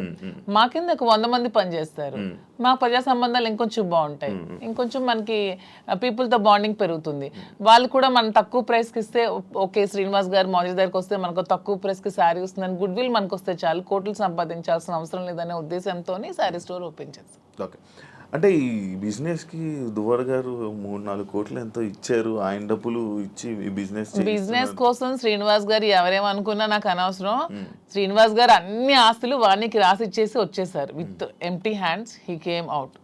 అక్కడి నుంచి మా లైఫ్ని మళ్ళీ మేము ప్రారంభించుకున్నాం. దీనికోసం మా పేరెంట్స్ ఇచ్చిన ప్రాపర్టీస్ మాత్రమే నేను సేల్ చేసి బిజినెస్లో పెడుతున్నాను. అలానే నాది వేరు శ్రీనివాస్ గారు వేరని మాకు లేదు. మీరు అడిగిన క్వశ్చన్కి ఆన్సర్ చెప్పాం. మా ఇద్దరు తన దగ్గర ఎన్ని కోట్లున్నా నాకు ఇస్తారు. ప్రెసెంట్ లేవు, లాగేసుకున్నారు అందరూ, ఉంటే నాకు ఇస్తారు ఖచ్చితంగా. సో నా దగ్గర ఉన్న ప్రతిదీ అతనిదే. మా ఇద్దరి మధ్యలో నీది నాది అనే తేడా లేదు. అయినా మా ఇద్దరు ఇప్పుడు మొగుడు పల్లాలి. మా ఇద్దరికి నాదైనా ఒకటి అతనిదైనా ఒకటి, ఎవరికి సంబంధం లేదు. ఎవరు డబ్బులు పెడితే మీకేంటి ప్రాబ్లం? మీ బిజినెస్ చేస్తున్నావా, మంచి ప్రొడక్ట్ అందిస్తున్నావా అనేది మీరు చూడండి. డబ్బు గురించి ఆయనకి దగ్గర అయ్యారని కూడా టాక్. అది ఫేక్ అదే చెప్తున్నాను కదా. మీరు కావాలంటే అన్ని మొత్తం డాక్యుమెంట్స్ అవన్నీ వెనక్కి వెళ్ళి తీసుకోండి. ఆస్తులన్నీ రాసిచ్చి తను చెప్తున్నా 0 బ్యాంక్ బ్యాలెన్స్ తో వచ్చారు నా దగ్గరికి. అందుకే నేను అంటున్నాను, మా బంధం మీరు ఎన్ని కామెంట్ చేసుకున్నా మాది 100% ప్యూర్ లవ్. ఎందుకంటే నేను అతని నుంచి ఏది ఆశించలేదు, 1 రూపాయి ఆశించలేదు. అతను పదవిలో లేరు, నేను పదవిని ఆశించడానికి, అతను డబ్బులు లేవు, డబ్బు ఆశించడానికి. ఏమి ఆశించుకున్నా 100% అతని మనసు, అతని వ్యక్తిత్వం, అతని హానెస్టీ, అతని హంబుల్నెస్, ఇవే చూసి నేను ఇష్టపడ్డాను. దాంతోనే ఇప్పుడు కలిసి ఉన్నాం. అతని దగ్గర ఏ ఆస్తులు లేవు, అన్ని బాణీకి ఇచ్చేసి వచ్చేసారు. ఇటీవల కాలంలో ఒక 2 కోట్ల రూపాయలు విలువైన 2.5 కోట్ల విలువైనటువంటి ఒక అసెట్ విశాఖపట్నంలో అమ్మారు. అలాగే శ్రీకాకుళంలో కూడా కొన్ని ల్యాండ్స్ అమ్మారు. అమ్మి ఈ డబ్బులన్నీ కూడా అక్యుములేట్ చేసి ఈ బిజినెస్. మా ఫాదర్ నాకు ఇచ్చిన ప్రాపర్టీస్ అన్ని నేను ఇప్పుడు అమ్మేశాను. ఎప్పటి నుంచో మా ఫాదర్ నాకు ఇచ్చే 2009 నుంచి అవి నా పేరు మీద ఉన్నవి. ఇప్పుడు బిజినెస్ కోసం నేను అమ్మేసి మరి బిజినెస్ స్టార్ట్ చేశాను. అంటే మీరు స్టార్టింగ్ అంటే ఆయనకి పరిచయం అవ్వకముందు నుంచి, రాజకీయంలోకి రాకముందు నుంచి మీరు మేము ఫైనాన్షియల్ గా వెల్ సెటిల్డ్. మా ఫాదర్ వాళ్ళు వెల్ సెటిల్డ్, మా హస్బెండ్ వాళ్ళు కూడా వెల్ సెటిల్డ్. అన్ని వెల్ సెటిల్డ్ ఫ్యామిలీ ఫైనాన్షియల్ గా. మాకు ఫైనాన్షియల్ గా ప్రాబ్లమ్స్ కానీ ఏమి కూడా లేవు, ఎప్పుడు కూడా లేవు. వెల్ సెటిల్డ్ ఫ్యామిలీనే. ఇప్పుడు వీటి కోసం మేము ఆస్తులు అమ్మాల్సి వచ్చింది, లేకపోతే ఆస్తులు అమ్మాల్సిన అవసరం కూడా లేదు. ఎందుకంటే ఎలక్షన్ లో ఉన్న డబ్బులు కొంచెం ఉంటే అవి కూడా కోల్పోయాను. మా ఇద్దరు ఉండడానికి ఇల్లు కూడా కట్టుకున్నాం, దానికోసం కొంచెం డబ్బులు పట్టవలసి వచ్చింది. సో ఇప్పుడు మళ్ళీ బిజినెస్ స్టార్ట్ చేయడానికి ఈ ప్రాపర్టీస్ అమ్మాల్సి వచ్చింది. లైక్ అంటే ఈ కామెంట్స్ రావడానికి గల రీజన్స్ ఏంటంటే, మీరు అది కొన్ని వీడియోస్ మీ డ్యాన్స్ చేసి సంబంధించిన వీడియోస్ కొన్ని సోషల్ మీడియాలో వైరల్ అవ్వడం జరుగుతుంది. అది మీరేనా? అది ఇప్పటికీ చెప్తున్నాను, అది నేను కాదు.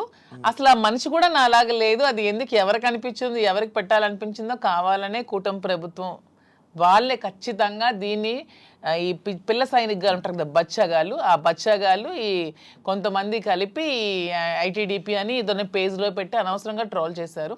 అలానే డాన్స్ చేసే అమ్మాయిని నేనేం కామెంట్ చేయట్లేదు. నాకు రికార్డింగ్ డాన్స్లు, నాకు స్టేజ్ల మీద డాన్స్ చేసుకోవాల్సిన అవసరం నాకైతే ఎప్పుడూ లేదు. ఎనీబడి కెన్ ప్రూవ్ చేసుకోండి. సార్ అప్పుడే చెప్పారు, ప్రూవ్ చేసుకుంటే నేను 1 crore rupees వాళ్ళకి గిఫ్ట్ ఇస్తానని మొన్న ఛానల్లో కూడా. నాకు అవసరం లేదు. అలానే నేను ఒకటే చెప్తున్నాను, ఎవరి బ్రతుకుతారు కోసం వాళ్ళు చేసుకుంటారు. ఇదే డాన్స్ స్టేజ్ మీద పబ్లిక్ గా బట్టలు ఇప్పి చేస్తున్నారు, వాళ్ళేమో హీరోయిన్లు అంటున్నారు. స్టేజ్ మీద చేస్తే స్టేజ్ రికార్డింగ్ డాన్సర్లు అంటారు, నానా రకాల పేరు పడుతున్నారు. నేను ఎవరి అమ్మాయిని కామెంట్ చేయట్లేదు. నాకైతే మీరు వెళ్ళి మా ప్లేస్ లో ఎంక్వైరీ చేసుకోండి, నేను పుట్టిన ప్లేస్ లో, మా అత్తగారి ప్లేస్ లో. ఈ విమర్శలు చేసేవాళ్ళు ఎవరైనా ఆ అమ్మాయి మాధురి అని ప్రూవ్ చేస్తే 1 crore ఇస్తాం. ఒకవేళ వాళ్ళు ప్రూవ్ చేయలేకపోతే వాళ్ళు సరెండర్ అవుతామంటే అమ్మాయి ఎవరో కూడా మేమే తెచ్చి పెడతాం. ఎందుకు అమ్మాయిని బయటికి లాగాలి, పెళ్లి చేసుకుని హ్యాపీగా ఉంది కాబట్టి. మాకు అమ్మాయి తెలుసు, అది ఏ రికార్డింగ్ డాన్స్ ట్రూపో కూడా తెలుసు. కానీ అలాగ అమ్మాయినే మాధురి అని చూపించిన వాళ్ళకి నేను అంటున్నాను, 1 crore మీకు బహుమానం కింద ఇస్తాను, దయచేసి అది ప్రూవ్ చేయండి అంటున్నాను. అంటే ఎందుకు చీప్ అంత ట్రిక్స్ ప్లే నీచంగా, చేయడం, అంత ట్రోల్ నీచంగా చేసి ఎందుకు చేయవలసిన అలా ట్రోల్ అవసరం చేయాల్సిన అవసరం ఏమొస్తుంది? ఏముందో నాకు అర్థం కాదు. అలా చేస్తే ఏమొస్తుంది? అంటే ఇప్పుడు మాధురికి నాకు మేము ఒక మనసుతో ఉన్నాం కదా కళ్ళు, మరి అలా చేస్తే ఏమొస్తుంది మీకు? ఎవడా చేసేవాడు? ఎవడు? రికార్డింగ్ ఆ డాన్స్ చేసేవాడు చేసే ఎవడు? అమ్మాయిని పెళ్లి చేసుకుని రికార్డింగ్ డాన్స్ అమ్మాయిని ఓవర్స్ని పెళ్లి చేసుకుని నీకేంటి నొప్పి? పెట్టినోడికి ఏంటి నొప్పి? అలాగైతే మీరు డాన్స్ చేసి మీరే ఒప్పుకున్నట్టు. నేను కాదు కదా, కాదనే నేను సవాల్ కాదు, చేస్తున్నా. నేను ఒప్పుకోవడానికి ఆ అమ్మాయి నేను కాదు, నేనైతే నిజంగా నేను ఒప్పుకుంటాను. ఉదాహరణకి ఐఎమ్ వెరీ చెప్తున్నా. బోల్డ్ అండ్ స్ట్రైట్ ఫార్వర్డ్, నేను ఒప్పుకుంటాను. If it is me I will agree. నేనే అదా, నేను డాన్స్ చేసిన వీడియోస్ చాలా ఉన్నాయి, నేను పెట్టుకుంటున్నాను కదా, నేను చేసి నేనే పెట్టుకుంటాను. నేను అది కానప్పుడు నేను ఎలా ఒప్పుకుంటాను? అలానే అదే అంటున్నాను, ఒకవేళ డాన్స్ చేసిన అమ్మాయినే దువ్వాసం చేసుకుంటే మీకేంటి పెయిన్? ఆ అమ్మాయి మాత్రం ఆ అమ్మాయి కాదా, ఆడపిల్ల కాదా? ఎందుకు అంత ట్రోల్ చేయాల్సిన అవసరం ఏముంది? అంత నెగిటివిటీ స్ప్రెడ్ చేయాల్సిన అవసరం ఏముందని అడుగుతున్నాను నేను. ఒకవేళ ఆ అమ్మాయే మాధురి అని ప్రూవ్ చేయాలనుకుంటే 1 crore బహుమతి ఇస్తాం, తీసుకురండి అంటున్నాం. ఆ ఎవరైతే వచ్చారో వాళ్ళకి. అంటే ఇప్పుడంటే ఏ జనరేషన్ వచ్చేసింది, ఫేసులు మార్పిడి ఇది ఇది. ఆ వీడియో చూస్తే అప్పుడెప్పుడు 2003 2000 ఆమె వయసు ఎంత తెలుసు? ఏమండి నాకు ఇప్పుడు 34 years అండి. 2000 అన్న ఏజ్ ఎంత ఉంటది? ఓకే, ఆ వీడియో ఎప్పుడుది ఉంటుంది? చాలా ఓల్డ్. నేను 2000 అన్న ఏజ్ ఎంత ఉంటుంది చెప్పండి? 2005 లో నేను 10th, నాకు ఎంత ఏజ్ ఉంటుంది నాకు? అయితే 2010, 11 అప్పుడు నేను ఎంత పిల్లని ఉంటాను? ఆ అమ్మాయి అంత డాన్స్ నేను ఎలా చేయగలను? కొంచెం నా పోనీ అట్లీస్ట్ నా చిన్నప్పుడు ఫోటోలు ఏవో చూపిస్తే మీకు తెలుస్తుంది. ఎప్పుడో మాదిరేం చూపిస్తున్నారు కదా. అట్లీస్ట్ 2005 లో నేను 10th. పోనీ అప్పుడు నాతో చదువుకున్న వాళ్ళకి తెలుస్తుంది కదా. ఏదో మీలాంటి వాళ్ళు నమ్మాలి, ఎవరు తెలియని వాళ్ళు. తెలిసిన వాళ్ళకి ఏంటో తెలుసు. నమ్మడం కాదు చెప్తున్నా, అంటే మీరు చూస్తే ఎలా అనిపిస్తుంది? అలాగే నాకెక్కడ అనిపించట్లేదు, మా వాళ్ళకి ఎవరికి అనిపించట్లేదు. మీకు ఎలా అనిపిస్తుందేమో మరి, మాకైతే తెలియదు. మా అందరికీ తెలుసు, ఎవరు మా జిల్లా అందరికీ తెలుసు అది నేను కాదని. ఇంక మిగతా వాళ్ళు నమ్మితే నమ్మొచ్చేమో కానీ ప్రతి ఒక్కరికి తెలుసు. ఇంక నమ్మినా నమ్మకపోయినా పర్వాలేదు, నేను అనుకున్నా కూడా ఐ డోంట్ కేర్ అంటున్నాను. పోనీ అమ్మాయి కూడా డాన్స్ బాగా చేస్తుంది అనుకుంటే అనుకోండి, దానిలో ఐ డోంట్ కేర్. శ్రీకాకుళం నుంచి వచ్చిన ఒక క్వశ్చన్, ఒక పాయింట్ ఏంటంటే, మాధురి గారు శ్రీని గారికి మందు పెట్టి ఆయన దాన్ని ఏదో అంటారు, ఆయన వలలో వేసుకుని వలలో వేసుకుని వలలో బుట్లో పెట్టుకున్నది ఆ టైపు. సరే, మందు పెట్టి ఇలా చేయడం వల్ల, లేకపోతే ఈ ఏజ్ లోనే ఆయనకి అవసరం ఏంటి? సరే ఓకే, ఎవడైతే క్వశ్చన్ అడిగాడో వాడికి ఒకటి అడుగుతున్నాను. మందు పెట్టి శ్రీనివాస్ దగ్గర నేనేం తీసుకోవాలో చెప్పండి అని అడుగుతున్నాను. డబ్బుందా? లేదు. పోనీ అట్లీస్ట్ ఏజా? లేదు. అంటే ఇప్పుడు డబ్బు లేదు కానీ స్టార్టింగ్ లో ఆయన దగ్గర డబ్బు ఉండేది. ఇప్పుడు నేను వచ్చినప్పుడు ఏం లేదే. 2022లోనే ఇచ్చేసారా మీరు? ముందు నుంచి వాళ్ళ ప్రాపర్టీస్ అన్ని ఉన్నాయి. ఏ రోజు కూడా నేను 1 రూపీ కూడా అతని దగ్గర తీసుకోలేదు. తన పేరునే ఉన్నాయి, తర్వాత మిగతా రాసేసారు. రీసెంట్ గా 4 నెలల క్రితం జాఫర్ గారికి ఇంటర్వ్యూ ఇచ్చిన టైంలో కూడా she saying everything false allegations అండి. నాకేం రాసి ఇవ్వలేదు, నాకు అసలు ఏం లేదు, ఆయన ఇలా దూరం ఉండి ఇలాగా ఇల్లు ఇచ్చేసాను, ఈ ఇల్లు ఇచ్చేసాను అని చెప్తున్నారా తప్ప నాకు ఎటువంటి ప్రాపర్టీ ఏమి ఇవ్వలేదు. ఆ ఫ్యాక్టరీ రాసేసిన డాక్యుమెంట్స్ ఉన్నాయి. ఎన్నికలకు ముందే, ఎన్నికలకు 20-25 days ముందే రాసేసాను. అన్ని నా పేరున ఏదైతే ఉన్నాయో నా పేరున మీరు ఇవి తీయండి. మా ఎఫిడవిట్ వేస్తాం కదా, ఎమ్మెల్యేగా పోటీ చేసినప్పుడు ఎఫిడవిట్ లో ఏ అసెట్స్ ఉన్నాయో మీకు తెలుస్తాయి. ఆ అసెట్స్ ఈ రోజుకి నా పేరున ఉంటే you can anybody can challenge. ఈ రోజు ఆ అసెట్స్ నా పేరున ఉండాలి కదా. మొన్న నా పేరున ఎఫిడవిట్ లో ఎమ్మెల్యేగా పోటీ చేసినప్పుడు ఉండే అసెట్స్ ఇప్పుడు ఎందుకు లేవు? ఏమైనా అసెట్స్ తన పేరున ఉన్నాయో లేదో ఒకసారి వెరిఫై చేయండి, తెలుస్తుంది. ఎవిడెన్స్ ఉంటుంది కదా ప్రతిదానికి. అదే ఆ కామెంట్ పెట్టినోడికి అడుగుతున్నాను, శ్రీనివాస్ గారిని మందు పెట్టి తీసుకోవడానికి ఏముంది? సరే, మీరు ఇప్పుడు అన్ని ఆస్తులు రాస్తారు కదా, ఇప్పుడు అన్ని ఆస్తులు రాసేసి ఉన్నానని చెప్తున్నారు కదా, మరి ఇప్పుడు అన్ని ఆస్తులు రాసాక నా ఆస్తులు అమ్మి పెట్టి ఉండాల్సిన అవసరం నాకేముంది? వాడు ఎవడైతే కామెంట్ పెట్టాడో వాడికి 2 క్వశ్చన్స్ అడుగుతున్నాను. ఒకటి, ఆస్తుల కోసమే తీసుకొని ఉంటే అతని ఆస్తులన్నీ వదిలేసి వచ్చాక నా ఆస్తులు అమ్మి అతని దగ్గర ఉండాల్సిన అవసరం ఏముందని ఎవడైతే కామెంట్ పెట్టాడో వాడికి అడుగుతున్నాను. ఇంకొకటి పాయింట్, మీ మహేష్ ఎక్స్ హస్బెండ్ ఎవరైతే ఉన్నారో ఆయన స్టార్టింగ్ లో వచ్చారు ఏంటి దానికోసం ఇప్పుడు నేను చెప్పి నేను అడిగిపోయాను అతను చెప్పిన కామెంట్స్ కోసం. స్టార్టింగ్ లో వచ్చారు, ఈ మధ్య అసలు కనిపించట్లేదు. ఏమైనా డబ్బులు ఇచ్చి వాళ్ళని ఆయన్ని మేనేజ్ చేశారు? డబ్బులు ఇచ్చి మేనేజ్ చేయడానికి they are well settled family. వాళ్ళు ఆర్థోడాక్స్ ఫ్యామిలీ, రిచ్, టెక్కలకే రిచ్ వాళ్ళు. వాళ్ళ ఫాదర్ ఎవరు అడిగినా చెప్తారు, వాళ్ళ ఫాదర్ టెక్కల్లోనే రిచెస్ట్ ఫ్యామిలీ. వాళ్ళ ఫాదర్ కి 100 acres ఉండేవి. మనకంత స్థితిలో ఏమీ లేము. ఫస్ట్ లాయర్ శ్రీకాకుళం డిస్ట్రిక్ట్ మొత్తానికి మొదటి లాయర్ అతనే. హైకోర్టు నుంచి జడ్జెస్ కూడా వచ్చి అతనికి సన్మానం చేశారు. అతను ఇప్పుడు ఎక్స్పైర్ అయ్యారు. కానీ రిచెస్ట్ ఫ్యామిలీ వాళ్ళు. తలగాములు ఇప్పటికీ వాళ్ళకి ల్యాండ్ అసెట్స్ అన్నీ ఉన్నాయి. వాళ్ళకి ఏం డబ్బులు అవ్వాల్సిన అవసరం లేదు. తను చక్కగా మ్యారైన్ చీఫ్ ఇంజనీర్ జాబ్ చేసుకుంటున్నాడు, హ్యాపీగా ఫారెన్ లో ఉన్నాడు. 1 రూపీ కూడా వాళ్ళకి ఇవ్వాల్సిన అవసరం తప్పు. మేము ఇలా ఉన్నదానికి వాళ్ళ ఫ్యామిలీని బ్లేమ్ చేయకూడదు, అది చాలా తప్పు. వాళ్ళ ఫ్యామిలీ చాలా మంచి ఫ్యామిలీ. వాళ్ళేం ఫైనాన్షియల్ గా మా దగ్గర ఏముందని మీ వాళ్ళకి ఇవ్వడానికి? ఇప్పుడు మ్యూచువల్ అండర్స్టాండింగ్ మేము మ్యూచువల్ కన్సర్న్ తోనే మేము విడిపోయాం. మా దగ్గర ఏముంది మీ వాళ్ళకి ఇవ్వడానికి? ఇప్పుడు ఎవరు చేయాల్సిన అవసరం లేదు. మీ దగ్గర ఉన్నాయా? వాళ్ళు ఆస్తులు అమ్ముతున్నాం, అదే ఆస్తులు బిజినెస్ కోసం ఆస్తులు అమ్ముతున్నాం. చాలా వరకు అమ్మాలి, పెట్టుబడులు చాలా ఎక్కువ అవసరం కదా, కొంచెం భారీగానే చేయాలనుకుంటున్నాం కాబట్టి బిజినెస్. సో అందుకని వాళ్ళని తప్పు పట్టడం అనేది చాలా తప్పు. వాళ్ళని ఎవరైతే కామెంట్ చేస్తారో దేవుడు కూడా క్షమించుడు అలా అంటే, అది చాలా తప్పు. వాళ్ళని ఇందులో లాక్కూడదు. ఇప్పుడు మీరు పూర్తిగా హైదరాబాద్ లో ఉంటారా లేకపోతే ఇక్కడ? శ్రీనివాస్ గారు కంప్లీట్ గా అక్కడే ఉంటారండి. నేను హైదరాబాద్ లో ఉంటూ చూసుకుంటాను. శ్రీనివాస్ గారు అవసరం ఇక్కడ ఏదైనా నాకు ఉందనిపించినప్పుడు తను వచ్చి వెళ్తూ వస్తుంటాం. మీరైతే ఇంకెక్కడే? నేను ఇక్కడే ఉంటాను హైదరాబాద్ లో. బట్ ఇక్కడ చాలా మంది బొటిక్లు ఉన్నాయి, లైక్ మీది కూడా ఒక బొటిక్ లాంటిదే కదా? నాది బొటిక్ కాదండి, కంప్లీట్ స్టోర్. Complete store. ఇక్కడ చాలా స్టోర్స్ ఉన్నాయి, చాలా బొటిక్స్ ఉన్నాయి. ఇప్పుడు యూత్ కానీ లేకపోతే ఇప్పుడు రీసెంట్ టైమ్స్లో అందరూ బొటిక్స్ వైపు లేకపోతే అటువైపు ఎక్కువ అవగాహన చూపిస్తున్నారు, లైక్ అవి తీసుకుందాం అవి చేసుకుందాం అనేవి. బట్ మీది ఎందుకు సక్సెస్ అవుతుందని అనుకుంటున్నారు మీరు? అన్ని ఉండగా మీ దగ్గరికి ఎందుకు రావాలి? Yeah of course correct point అడిగారు. అన్నీ ఉండగా నేను సక్సెస్ అవుతానని నమ్మకం నాకుంది. ఎందుకంటే నేను ఫస్ట్ ఆఫ్ ఆల్ నేను ప్రతి ఉమెన్కి కూడా క్వాలిటీ ప్రొడక్ట్ ఇవ్వాలనుకుంటున్నాను. కొన్ని వెరైటీస్ ఉన్నాయి, టస్సర్స్, ఆర్గాంజర్స్, రాసిల్స్, చాలా వెరైటీస్ ఉంటాయి. కానీ దాంట్లో అందరూ చాలా మంది ప్యూర్ ఇవ్వకుండా డూప్లికేట్స్ ఇస్తున్నారు. ఫస్ట్ ఫీల్ అనేది ఉమెన్ గా కంఫర్ట్ మాకు ఉంటుంది. మీకు నచ్చినా నచ్చకపోయినా ఫస్ట్ కట్టుకునేటప్పుడు శారీ అనేది మా కంఫర్ట్, మాకు నచ్చాలి, మాకు అది తెలియాలి. ఈ ప్యూరిటీ అనేది నాకు తెలియాలి, శారీ ప్యూరిటీ కానీ శారీ కంఫర్ట్ కానీ నాకు తెలియాలి. అదే మేము థీమ్తో ఫస్ట్ నేను ప్యూరిటీ అనేది కస్టమర్కి ఇవ్వాలనుకుంటున్నాను. సో ఈ సోకాల్డ్ ఈ షాప్స్, ఈ బొటిక్స్ లాగా డబ్బుల కోసం మేము వ్యాపారం చేయట్లేదు. మాధురి దగ్గరికి వెళ్తే మాకు ఖచ్చితంగా ఒక మంచి క్వాలిటీ తక్కువ రేట్లో బడ్జెట్లో వస్తుందనే నేను మోటోనే పెట్టుకున్నప్పుడు when compare to other shops నా దగ్గర రేట్ తక్కువ ఉన్నప్పుడు కస్టమర్ అనేవాళ్ళు నా దగ్గరికే వస్తారు. వచ్చినప్పుడు వాళ్ళు వెళ్ళేటప్పుడు హ్యాపీగా వెళ్తారు. సో వెళ్ళేటప్పుడు మళ్ళీ సెకండ్ టైం వస్తారు. నేను కూడా ప్రతి బ్రాండ్స్కి ఏదో హీరోయిన్స్ను సెలబ్రిటీనే పెట్టుకునే వదిలే నా కస్టమర్స్ని నేను బ్రాండ్గా పెట్టుకుంటే వాళ్ళకే తక్కువ రేట్కి ఇస్తే వాళ్ళే నా కస్టమర్స్ నాకు బ్రాండ్ అంబాసిడర్స్ అవుతారు.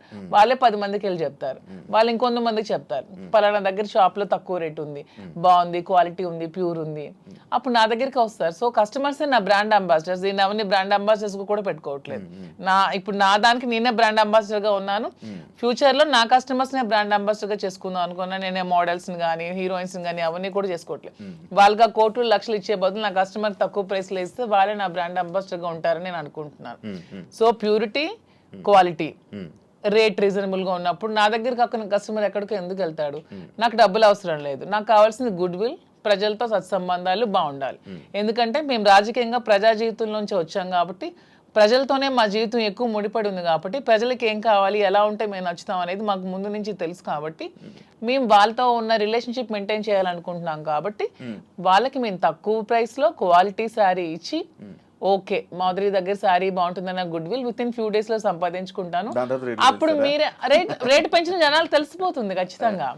అది నాకు అవసరం లేదంటున్నాను. ఇప్పుడు నాకు అసలు లాభం లేకుండా ఇప్పుడు వీవర్స్ దగ్గర నుంచి 10,000కి వచ్చినప్పుడు కొన్ని షాప్స్ లో ఎక్కువ లాభాపేక్షతో అవి 1,00,000కి 2 లక్షలకి అమ్ముతున్నారు. అలా కాకుండా ట్రాన్స్పోర్ట్ కి మాకున్న గమనించింది అంటే మాధురికి ఫ్యాషన్ పట్ల ఎక్కువ ప్యాషన్ ఉంది కాబట్టి నేను బిజినెస్లో రంగంలో నాకు కొంత అనుభవం బట్టి నేనేం చెప్పానంటే మనకి ఎప్పుడు కూడా క్వాలిటీ ఉండాలి, నాణ్యత ఉండాలి. అసలు ఏంటి ఈ రంగం ఏంటి, అసలు ఈ శారీ ఫీల్డ్ ఏంటి, ఈ పట్టు ఫీల్డ్ ఏంటి, పట్టు సిల్క్ ఏంటి ఒకసారి నా కళ్ళారా చూడాలంది. నీకు తెలుసు కాబట్టి నేను తర్వాత వెళ్ళాను, వారణాసి వెళ్ళాం, కోల్కతా వెళ్ళాం, తర్వాత ఇది ధర్మవరం వెళ్ళాం, కంచి, బెంగళూరు, సేలం, కోయంబత్తూర్, ఇలాగ చాలా ప్లేసులు. యాడికి ఇలాంటి ప్లేసుల్లోకి వెళ్ళి డైరెక్ట్గా మగ్గందారుల దగ్గరికి, నేతన్నల దగ్గరికి వెళ్ళాం. నేతన్న పరిస్థితి మేము అక్కడ చూస్తే ఆయన కష్టపడి ఆ నేసే చీర, ఒక చీర నేయటానికంట 1 నెల రోజులు కూడా పడుతుంది, 2 నెలలు పడుతుంది, కొన్ని చీరలు 15 రోజులు పడుతుంది. ఆ చీర ఇంత కష్టపడుతున్నారు కదా, నువ్వు ఎంత అన్నా సంపాదిస్తున్నావు, నీకు ఎంత ఇస్తున్నారంటే ఆయన చెప్పే లెక్కలు చూస్తే ఆయన కూలి కూడా ఆయనకి చాలట్లా, మళ్ళీ కూలి బ్రతికే. అంటే ఇక్కడ నేను అబ్జర్వ్ చేసింది అంటే ప్రజా జీవితం గడిపిన మాకు ఇంత కష్టపడి ఒక క్వాలిటీ శారీ 15 రోజులు కష్టపడి, 24 రోజులు కష్టపడి చేస్తే ఆయనకు మిగిలింది కూల, అంతకన్నా పెద్దోడు కాడా? నెంబర్ 1. మరొకరు కూడా ఇక్కడ నష్టపోతున్నారు. ఆయన తయారు చేసినటువంటి ఆ శారీని ఉదాహరణకు ఒక 50,000కి అతనికి ఇచ్చి కొన్నారనుకోండి మధ్య దళారీలు, అది తెచ్చి హైదరాబాద్లో 3 లక్షలకు అమ్ముతున్నారు. మీకు తెలిసిన అంటే ఎన్ని రెట్లు ఎక్స్ట్రా అమ్మారు? 5-6 రెట్లు ఎక్స్ట్రా అమ్మేటప్పుడు నష్టపోయే మరో వ్యక్తి ఎవరంటే కస్టమర్. నేతన్న నష్టపోతున్నాడు, కస్టమర్ నష్టపోతున్నాడు. ఇది నేను గమనించింది. నేనేం చెప్పానంటే మనం లాభాపేక్షతో లాభాలు సంపాదించేయాలనుకుంటే 1,00,000 వ్యాపారాలు ఉంటాయి. నాకు తెలుసు చాలా వ్యాపారాలు ఉన్నాయి. ఇందులో నీవు ఇంట్రెస్ట్ పెడుతున్నావు కాబట్టి ఇందులో చేయాలి అనుకుంటే నా తాలూకు ఉద్దేశం అంటే నాణ్యత ప్రాధాన్యత, నాణ్యతే ప్రామాణికం. ఈ 2 మైండ్లో ఎప్పుడు పెట్టుకో. Quality is our predominance. ఈ 2 బ్రెయిన్లో పెట్టుకుని ఆ ఏదైతే నేతన్న దగ్గర తీసుకుంటున్నామో ఆ నేతన్నకి మనం ఆర్థికంగా సహకరించి మరికొంత వెసులుబాటునిచ్చి అతను ఆ నేసేటట్లు చేసి అవన్నీ కలెక్ట్ చేద్దామని చెప్పి ఇప్పుడు 4-5 నెలల్లో మొత్తం దేశం నలుమూల నుంచి కలెక్ట్ చేసి దాన్ని స్టోర్లో పెట్టేటప్పుడు దానికి జిఎస్టీలు, ట్రాన్స్పోర్ట్ ఛార్జెస్, ప్రాఫిట్స్, మెయింటెనెన్స్ అన్నీ వేసుకుంటే 50,000 రూపాయలు సారీని ఎంత కమ్మొచ్చు? 80,000కి అమ్మండి, 90,000కి అమ్మండి, లహాయిత 1,00,000కి అమ్మండి. 3 లక్షలు ఏంటండి? ఇది మోసం కదా కస్టమర్కి. మరి 3 లక్షలకు అమ్మిన లాభంలో కొంతైనా నేతనికి ఇస్తున్నావా? అది కూడా నష్టమే కదా నేతనికి. ఈ 2 ఆలోచించి ఈ 2 బ్యాలెన్స్ చేసి బిజినెస్ సక్సెస్ఫుల్గా రన్ అవ్వాలంటే వ్యాపారం పెట్టిన తర్వాత ఆ వ్యాపార యజమాని ఎవరన్నది జనానికి తెలుస్తుంది. వ్యాపారం పెట్టక ముందే మేమెవరమో జనానికి తెలుసు. కాబట్టి మా మీద ఒక ఎక్స్పెక్టేషన్ ఉంటుంది, ఒక నమ్మకంతో మా దగ్గరికి వచ్చేటప్పుడు ఆ కస్టమర్ ఆ కళ్ళల్లో నేను సరైన ప్రైస్ ఇచ్చాను అన్నటువంటి ఆనందాన్ని మేము చూడాలి. అరే నేను ఈ స్టోర్కి వచ్చి చాలా ఎక్కువ డబ్బులు ఇచ్చేసాననే బాధని ఎక్కడ ఏ కళ్ళల్లో కూడా మనం చూడకూడదు అన్నది మా ప్రధానమైనటువంటి ఉద్దేశం. నేతన్న దగ్గర నుంచి కస్టమర్కి మధ్యలో బాధ్యత వహిస్తూ రీజనబుల్ ప్రైస్, సరసమైన ధర ఇవ్వాలన్న దానితో ఇది ప్రారంభించి ఒక 6 బ్రాంచెస్, తర్వాత విజయవాడ, విశాఖపట్నం, రాజమండ్రి, కాకినాడ, బెంగళూరు కూడా అనుకుంటున్నాం. ఇంకా జ్యువెలరీ కూడా స్టార్ట్ చేద్దామని ప్లాన్ చేస్తున్నాం. ఒక మంచి ఆలోచనతో దువ్వాడ శ్రీనివాస్ చీరలు అమ్ముతున్నాడా, దువ్వాడ శ్రీనివాస్ ఇలా అయిపోయాడా, అలాగే ఎవరైనా ప్రచారాలు చేసుకుంటే దువ్వాడ శ్రీనివాస్ రాజకీయం వదిలేడు, పదునైనటువంటి భాష వదలడు, తూర్పార పడ్డానికి ఎంత తోడైనా సరే ఆగే ప్రసక్తే లేదు, ప్రశ్నిస్తాడు. దువ్వాడ శ్రీనివాస్ రాజకీయం అనే గ్రౌండ్ ఫీల్డ్ వదిలేడు. దయచేసి ఆ భ్రమల నుంచి బయటపడమని వాళ్ళకి నేను సవాల్ చేస్తున్నాను. వ్యాపారం చేయాలని మాధురికి సహకారంగా పూర్తిగా ఉంటాను. తాను చేసే ఈ పట్టు సిల్క్స్లో ఈ స్టోర్స్ని బాగా డెవలప్ చేసే విధంగా, దాంతోపాటు యాడింగ్ జ్యువెలరీ కూడా విమెన్కి కావాల్సిన వాటి పైన ఆమెకి జ్యువెలరీలో కూడా బాగా నాలెడ్జ్ ఉంది కాబట్టి అవి కూడా పెట్టి అవి కూడా సరసమైన ధరలకి ఇచ్చే విధంగా మేము చేస్తామే తప్ప లాభాపేక్ష కోసం ఏదో అలా తప్పుడు పద్ధతుల్లో లాభం సంపాదించాలనే ఉద్దేశం కదా. అలా అనుకుంటే చాలా వ్యాపారాలు ఉన్నాయి. మా ఉద్దేశం అందుకే కాంచీపురం ఒకళా సిల్క్స్ అని కూడా పేరు పెట్టాం. ఒకళామాత పేరు. ఒకళామాత అంటే వెంకటేశ్వర స్వామి తల్లి. దీనికి హిస్టరీ కూడా మేము దానికి కనెక్ట్ అయినాం. ఎందుకు కనెక్ట్ అయ్యంటే వెంకటేశ్వర స్వామి పేరు పెట్టొచ్చు. నేను వెంకటేశ్వర స్వామి భక్తులు, మేము స్వామి భక్తులుగా స్వామి వారి తల్లి పేరు ఒకళామాత పెడదామని. ఎందుకంటే ఒక చిన్న స్టోరీ ఉంది. ఒకళామాత ద్వాపర యుగం ముందు యశోదాదేవిగా కృష్ణుడికి తల్లిగా పుట్టారు. మరి కృష్ణుడికి ఆ యుగధర్మం ప్రకారం, ఆ అవతారం తాలూకా పద్ధతి ప్రకారం ఆయనకి చాలా వివాహాలు జరిగాయి. ఆ వివాహాల్లో ఎక్కడ కూడా యశోదాదేవి పాత్ర లేదు. అప్పుడు ఆమెకు కోరిక ఉంటుంది, నా కొడుక్కి నేను పెళ్లి చేయలేకపోయానని. అది విష్ణువుకి తెలియజేస్తే విష్ణువు చెప్తారు, అమ్మా ఈ జన్మలో నీకు అది సాధ్యపడలేదు, కలియుగాంతంలో నువ్వు నాకు వివాహం చేస్తావు దగ్గరుండి అని మాటిస్తారు.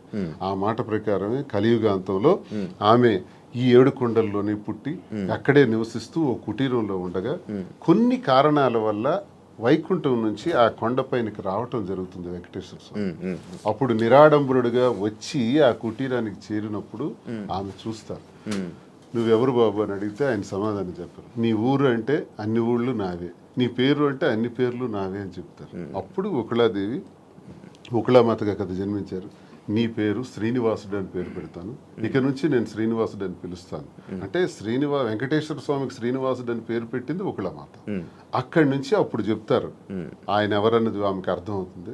అమ్మా గత జన్మలో నీకు ఇచ్చిన మాట ప్రకారం నేను వచ్చాను, ఆకాశరాజు కుమార్తె పద్మావతికి ఇచ్చి నా వివాహ ఏర్పాట్లు నువ్వే దగ్గరుండి చెయ్యని చెప్తారు. అప్పుడు తల్లిగా ఆకాశరాజు దగ్గరికి వెళ్ళి పద్మావతితో మాట్లాడి శ్రీనివాసుడికి ఇచ్చి వివాహం చేసే దానిలో వివాహ వేడుకలు ఎంత బ్రహ్మాండంగా చేస్తారంటే ఒకళామాత. పెళ్లి కూతురు ఎలా ఉండాలి, పెళ్లి కొడుకు వెంకటేశ్వర స్వామి సాక్షాత్ ఎలా ఉండాలి, పెళ్లికి డబ్బులు కావాలి, ప్రతి పెళ్లికి అప్పు అవుతుంది, అందుకే ఆ అప్పు కోసం కుబేరుడి దగ్గర అప్పు తెచ్చి పెళ్లి చేయటం, ఆ అప్పే ఇప్పటి వరకు వెంకటేశ్వర స్వామి వడ్డీ కాసులు వాడిగా తీర్చుతుంటారు. సో మేమెందుకు కనెక్ట్ అయినామంటే సాంప్రదాయాలకు నెలవైన, పెళ్లిళ్లకు నెలవైన, మంచి హస్తవాసి కలిగిన ఆ వెంకటేశ్వర స్వామి వారి తల్లి ఒకళామాత పేరుని కాంచీపురం పట్టు సిల్క్స్కి నెలవైన ఆ ప్రాంతాన్ని కంచి కామాక్షిదేవి ఆశీస్సులతో కాంచీపురం ఒకళ సిల్క్స్ అని పేరు పెట్టి ఈ పట్టు చీరలు ఏదైతే మేము అమ్ముతామో సాంప్రదాయాలకు నెలవైన అమ్మవారి ఆశీస్సులతో ప్రతి ఒక్కరి చేతికి తాకాలని, వారి పాదాలని, వెంకటేశ్వర స్వామి విగ్రహం కూడా అక్కడ పెడుతున్నాం, ఒకళామాత విగ్రహం కూడా ఉంటాయి, వారి పాదాలకు తాకి ఆ వస్త్రాలను అందరికీ అందజేయాలనే ఉద్దేశంతో కాంచీపురం ఒకళ సిల్క్స్ అని పేరు పెట్టాం. అందుకు మీకు స్టోరీ తెలియజేస్తాను. ఇది ఒక దీని మీద ఇంత ఎక్సర్సైజ్ చేసామని చెప్పడానికి మీకు నేను తెలియజేస్తాను. ఇంత కష్టపడి ఇంత ఎక్సర్సైజ్ చేసి లాభాపేక్ష కోసం చేసింది కాదు, ఒక గుడ్ విల్ పెంచుకోవటానికి, మరింత సేవలు వ్యాపార రంగం ద్వారా కూడా అందించడానికి ప్రజలకు ఇది మేము చేస్తాం. మీ యూట్యూబ్ ఛానల్ ఎలా నడుస్తుంది? బాగా నడుస్తుంది? లేదండి, షాప్ గోల్లో పడి యూట్యూబ్ ఆపేసాను, చాలా రోజులు అయింది. స్టార్టింగ్ లో మీ యూట్యూబ్ ఛానల్ కి ఎంతో తక్కువ మంది ఫాలోవర్స్ ఉండేవాళ్ళు, అలాగే ఈ మధ్య ఇష్యూ అయిన తర్వాత మంచి సబ్స్క్రైబర్ తో, మంచి వ్యూవర్షిప్ తో, అదే చాలా లక్షల్లో సబ్స్క్రైబర్, మంచి వ్యూవర్షిప్ తో వెళ్ళింది, మంచి సక్సెస్ అయినట్టుంది యూట్యూబ్ అంతా. రెవెన్యూ పరంగా వచ్చింది నాకు. స్టార్ట్ చేసిన 1 month లోనే 2 lakhs అంత వచ్చింది యూట్యూబ్ లో. ఆ పిల్లలే తీసుకుంటున్నారు, వీడియోస్ పెడతారు కదా వాళ్ళే. తర్వాత మరి గ్యాప్ వచ్చింది, నేను షాప్ హడావుడిలో పడి ఈ సారీ వీవింగ్ చేయించడం, వీవర్స్ దగ్గర యూట్యూబ్ ఛానల్ వాళ్ళకి ఇచ్చారు, బట్ మీరు లోపల కనబడతారు అంతే. అంతే, నాకు లోపల రెవెన్యూ కోసం కాదు, నాకు పబ్లిక్ తో ఇంటరాక్షన్ కావాలి, పీపుల్ నాకు దగ్గర అవ్వాలి. ఫేమింగ్ అంటే ఫేమ్, జనాల్లో ఫేమ్ అంటే ఒక అందరూ నన్ను గుర్తుపట్టాలి, ఈ ఫేమ్ పిచ్ ఉందా? ఎందుకు ఉండదు? మీకు లేదా? మీకు లేదా? నాకు తెలియకుండా అడుగుతున్నా. ఫేమ్ ఎవరికైనా ఉంటుంది, మనిషి లక్షణమే అది, ఎవరికైనా ఉంటుంది, ఎందుకు ఉండదు? మనం గొప్పగా ఉండాలి, ఫేమ్ రావాలి, అందరూ మనం గుర్తుపట్టాలి. సినిమాలో నటించాలని కోరికలు ఉన్నాయి? సినిమాలో నటించాలని కోరిక కూడా ఉంది నాకు, ట్రై చేస్తున్నా. లేదు, ఇంతవరకు ఎప్పుడు ట్రై చేయలేదు, చూద్దాం ఎప్పుడైనా. సినిమా మీ ఇద్దరేనా? అలానే కాదు, నాకు మంచి అంటే విలన్ క్యారెక్టర్లు చేయాలని ఉంది, మంచి విలన్ రోల్స్. అలా సీరియల్స్ చూస్తారా? లేదు, సీరియల్స్ అలవాట్లేదు ఇంతవరకు. నేను ఎంతవరకు ఎప్పుడు ఒక సీరియల్ కూడా చూడలేదు. మీరు పంపిస్తారా సినిమా యాక్టింగ్ లోకి? ఇంట్రెస్ట్ నాకు సినిమా తీసాం కదా ఇద్దరు, వాలంటీర్ అని ఒక సినిమా తీసి రిలీజ్ చేసాం. Okay okay. నాకు ఇంట్రెస్ట్ ఫీల్డ్, ఎందుకంటే చేయడానికి తప్పే ఉంది, అవన్నీ హాబీస్, అవి ఇంట్రెస్ట్స్, తప్పే ఉంది. సార్ ఇది ఈ బొట్టు ఎందుకు సార్ ఎలా పెడతారు? ఇంత అమ్మవారి బొట్టు. ఓకే, అంటే మిమ్మల్ని ఎప్పుడు ఫ్రేమ్ లో చూసినా బొట్టు అలా ఉంటూనే ఉంటది. అసలు నాకు తెలిసి హిందూ సాంప్రదాయ ప్రకారం ప్రతి ఒక్కరు కూడా బొట్టు పెట్టుకోవాలి, అది అబ్బాయిలైనా అమ్మాయిలు కానీ. మీ మధ్యన ట్రెండ్ ఫాలో అవుతూ మీరు పెట్టుకోరు, శ్రీనివాస్ గారు సాంప్రదాయం పాటిస్తూ పెట్టుకుంటారు. యాక్చువల్ గా మధుర మీనాక్షి అమ్మవారు బొట్టు ఎప్పుడు తెచ్చుకొని పెట్టుకుంటారు. అదే ఉంటాయి సూట్ కేసులో కానీ, కారులో కానీ, ఎక్కడైనా బాక్సులు ఉంటాయి, ఎక్కడైనా సరే అది పెట్టే బయటకు వస్తాయి. ఇంక ఇంట్లో ఉన్నామన్నా జస్ట్ ఉంటుంది లైట్ గా. ఈ బిజినెస్ పెడుతున్నారు, అంత బాగుంది. మళ్ళీ పొలిటికల్ ఎంట్రీ ఏమైనా ఉందా? పొలిటికల్ గా వెళ్తారు? మళ్ళీ పొలిటికల్ ఎంట్రీ ఏంటి? మేము పాలిటిక్స్ లోనే ఉన్నాం, మళ్ళీ ఎంట్రీ ఏంటి? అదే, this is just short break అంతే. ఇప్పుడు నెక్స్ట్ మళ్ళీ శ్రీనివాస్ గారి fire, Madhuri fire, double fire తో వెళ్తాం పాలిటిక్స్ లోకి. జస్ట్ చిన్న బ్రేక్ తీసుకున్నాం అంతే. ఈ బ్రేక్ లో ఏమైనా దూరం అయిపోతారేమో? దేనికి దూరం అయిపోతాం? ఎవరికైనా మేము ప్రజలకు దగ్గరగా ఉన్నాం, ఎవరు మమ్మల్ని ప్రజల నుంచి దూరం చేయలేరు కదా. శ్రీనివాస్ గారు మాస్ బేస్డ్ లీడర్, తను మ్యాన్ ఆఫ్ మాసెస్ అన్నట్టు. తన క్యాడర్ తో గానీ ఎవరితో గానీ సంబంధాలు ఉండవు, తనకి డైరెక్ట్ పీపుల్ తో సంబంధం. ఎప్పుడైనా డైలాగులు చెప్పారా, మాస్ డైలాగులు మీకు ఎప్పుడైనా ఓ సినిమా? గోల్డెన్ ని ఒకసారి ఒక డైలాగ్ చెప్పండి సార్, బాలయ్య గురించి బోల్డ్ చెప్పండి. అని డైలాగులు, బోల్డ్ అని స్పీచ్లు, బోల్డ్ అని క్లాసెస్ అవన్నీ ఎప్పుడు అవుతూనే ఉంటాయి శ్రీనివాస్ గారి నుంచి. He is completely mass based leader. Duvvada Srinivas అంటే మరి మీకు తెలుసో లేదో కానీ ఏదో శ్రీకాకుళం మీకు కూడా తెలియాలి. అప్పటి నుంచే బాంబుల్ శ్రీని అనేవాళ్ళు దువ్వాడ శ్రీనివాస్ కి. ఒక రౌడీ, ఒక మాస్ లీడర్, పీపుల్ దగ్గరగా ఉంటాడు, ప్రజల కోసం ఎన్నో పోరాటాలు చేశాడు. ఈవెన్ షూటెడ్ సైట్ ఆర్డర్స్ వచ్చాయి అతని మీద, కాల్పులు కూడా ఎదురెళ్లారు. అలా పోరాట యోధుడు అతను. అతన్ని ఎవరు బీట్అవుట్ చేసి రాజకీయాల నుంచి తప్పించే ఇది కూడా ఎవరికి ఉండదు. అవన్నీ జస్ట్ ఇది చిన్న బ్రేక్ తీసుకున్నాను. మాస్కే చూసి పడిపోయి ఉంటారు. మాక్సిమం శ్రీనివాస్ గారిలో నాకు ఈ వ్యక్తిత్వం ఇష్టం అని చెప్తాను ఏమేమి కదా. నచ్చింది సార్లు, మీకు ఏం నచ్చింది మామూలుగా? హీఈస్ వెరీ హానెస్ట్ అండి. ఎప్పుడు కూడా నాకు తెలిసి ఇంతవరకు నేను ఈ 5 years నేను రాజకీయాలు ఉన్నప్పుడు ఎంతో మంది వచ్చి అతని దగ్గర మేము ఇవి ఇస్తాం, ఎంత డబ్బులు ఇస్తాం, మాకు ఇది చేయండి, మాకు ఇది ఇస్తాం, ఈ ట్రాన్స్ఫర్ చేయండి అన్నప్పుడు ఏ రోజు కూడా 1 రూపీ కూడా ఎవరి దగ్గర కూడా ఆశించని వ్యక్తి ఎవరైనా ఉన్నారంటే పాలిటిక్స్ లో దువ్వాడ శ్రీనివాస్ ఒక్కలే. ఈవెన్ కాకరాపల్లి అప్పుడు థర్మల్ పవర్ ప్లాంట్ ఉద్యమంలో కూడా తనకు 20 crores తెచ్చి ఆఫర్ ఇచ్చారు కంపెనీ వాళ్ళు. అది తృణోపాయంగా కాదనుకున్నారు. ఆ టైంలో తీసుకుని ఉంటే ఎలక్షన్లో అప్పుడే గెలిచేవాళ్ళు. అతను అవతల పార్టీ వాళ్ళు తీసుకున్నారు, ఆ చిన్నాడు వాళ్ళు గెలిచారు. ఆ టైంలో 1 రూపీ కూడా లేకుండా ఎలక్షన్లో పార్టిసిపేట్ చేస్తారు. కానీ ఏ రోజు కూడా లంచాలకి ఎప్పుడు కూడా తను తలొగ్గలేదు. దానికి అతీతంగానే పనిచేశారు. చాలా హానెస్ట్గా ఉండి ఎప్పుడు అబద్ధాలు చెప్పరు, స్ట్రైట్ ఫార్వర్డ్. ఎవరు ఏదైనా ప్రత్యర్థుల మీద విరుచుకు పడతారు, చాలా ఫ్రాంక్ గా ఉంటారు. తన నమ్ముకున్న నాయకుడి కోసం ఎంతవరకైనా వెళ్తారు. జగన్మోహన్ రెడ్డి అంటే అతనికి చాలా ఇష్టం, దైవ సమానులుగా భావిస్తారు. అతని కోసం మానవ బాంబులా కూడా ఉంటారు. అంటే అతని కోసం జగన్మోహన్ రెడ్డి కోసం అటాక్ అంటే వెళ్ళి ఎదురుగా నిలబడమన్నా నిలబడతారు. నమ్ముకున్న వ్యక్తి కోసం ప్రాణం ఇచ్చే టైప్. సో ఇంత మంచి క్వాలిటీస్ ఎవరిలో ఉంటే ఎవరైనా ఇష్టపడతారు. ఒక పాయింట్ మధ్యలో, శ్రీని గారు అబద్ధాలు ఆడరండి? అస్సలు ఆడరు. మీరు ఎప్పుడు అబద్ధం ఆడలేదు మీ వైఫ్ వాణి గారి దగ్గర కానీ అక్కడ? నేను అబద్ధం ఎప్పుడు? దేనికి ఆడాలి? అన్ని ఫెయిర్ గానే ఉంటాను నేను. ఓకే. ఆ ఫెయిర్ ఇప్పుడు ఈ విషయాన్ని ఫెయిర్ గా ఉండడం వల్లే ఎక్కువ గొడవలు అయ్యి. అర్థం చేసుకోవాలి అతన్ని. ఓకే. సరే, మీకు సో అదే మా ధైర్యం. ఇప్పుడు అవినీతి తిన్నట్టు అవినీతి అక్రమాలు భూదందాలు అధికార దుర్వినియోగం చేస్తే ఇప్పుడు కూటమి ప్రభుత్వంకి బెస్ట్ ఛాన్స్. నా మీద అవన్నీ తీయొచ్చు, లోపల ఇయ్యొచ్చు. నేను ఇంత టార్గెట్ చేసి మాట్లాడదాను కదా. ఇంతమంది నాయకుల మీద ఎన్ని ఉంటాయి కానీ ఇతని మీద ఏం ఉండవు, క్లీన్ చిట్ తో ఉంటారు. జరగడానికి వీళ్ళు నేను చేయను, అదే నా ధైర్యం. మీరు అదే ఇందాక మర్చిపోయాను, మీరు ఏం డైలాగ్ ఎప్పుడైనా చెప్పారా మాధురి గారికి? ఏమైనా ప్రపోజ్ చేసినప్పుడు కానీ లేకపోతే అప్పుడప్పుడు ఏమైనా చెప్తా ఉంటారా? న్యాచురల్ గా ఉంటుంది తప్ప డైలాగ్స్ ఇవన్నీ కావు. తనకి ఆ రకంగా నాలో ఉన్న క్వాలిటీస్ నచ్చుండొచ్చు. ఆమెలో ఉన్నటువంటి ప్రేమతత్వం నాకు నచ్చింది. అదే కదా నేను కోల్పోయాను. ఆమె దగ్గర అదే పొందాను. నా కోసం పాపం అన్యాయం అయిపోయింది, ఒంటరి అయిపోయింది, కన్నవారి అత్తవారి దగ్గర మాట పడింది. సమాజంలో చాలా మంది ఏకాకిం చేసేసినారు. ఈ పరిస్థితుల్లో ఏం చేయాలి? నా పిల్లలు బాగానే ఉన్నారు, భార్య అందరూ బాగానే ఉన్నారు, ఆస్తులు రాసేసాను. సో వదిలేద్దామా? మా కోసం త్యాగం చేసిన అమ్మాయికి మేమే రాజకీయాల్లో తీసుకొచ్చి విడిచిపెట్టేస్తే ఒకవేళ ఏదైనా జరిగితే మనసు చిన్నది చేసుకుంటే ఆ పాపం మాకు చుట్టదా? మరి అలా ఉండేటువంటి అమ్మాయికి భరోసాగా నేను నిలబడ్డాను. నిలబడి నేను త్యాగం నేను నిలబడటం గొప్పతనం కాదు, నాలాంటి వాడి కోసం ఆమె నిలబడటం గొప్పతనం. నా జీవితం అంతా కూడా కేసులు, గొడవలు, ఇబ్బందులు, శత్రువర్గాలు చాలా ఎక్కువ. పాలిటిక్స్లో సొంత పార్టీలో కూడా నాకు శత్రువులు ఉన్నారు, సొంత పార్టీలో నా తీరు నచ్చని వాళ్ళు ఉన్నారు. నేను ముక్కుసూటిగా ఉంటాను కాబట్టి ఎవరికి నచ్చదు. నేను ఎవరికి ఖాతరు చేయను. నా వ్యక్తిగత జీవితం నా మైండ్లో ఏదనుకుంటే అదే చేస్తాను. ఇలాంటి విభిన్నమైన కోణాలు కలిగిన వ్యక్తితో తానెందుకు ఈ టార్చర్ భరించాలా? తన త్యాగమా నా త్యాగమా? ఇన్ని బాధల మధ్య నేను భరోసాగా ఉండి మేము కలవాల్సిన పరిస్థితి వచ్చిందే తప్ప మేమేదో సమాజానికి చేసింది ఏదో ఇలా ఉండొచ్చా, ఇలా చెయ్యొచ్చా, ఇలా మీకే ప్రశ్నించబడిన వాళ్ళు చాలా మంది అనొచ్చు, ఏం సందేశం ఇస్తాడు ఇవన్నీ అంటే ఇది మా పరిస్థితి. అన్నీ ఎక్స్ప్లెయిన్ చేసాం. బాగుంది, దయచేసి విమర్శించేవాడు కూడా మీరు చాలా సందేశాలు మీవి తీస్తే బోల్డ్ ఉంటాయి. ఓకే.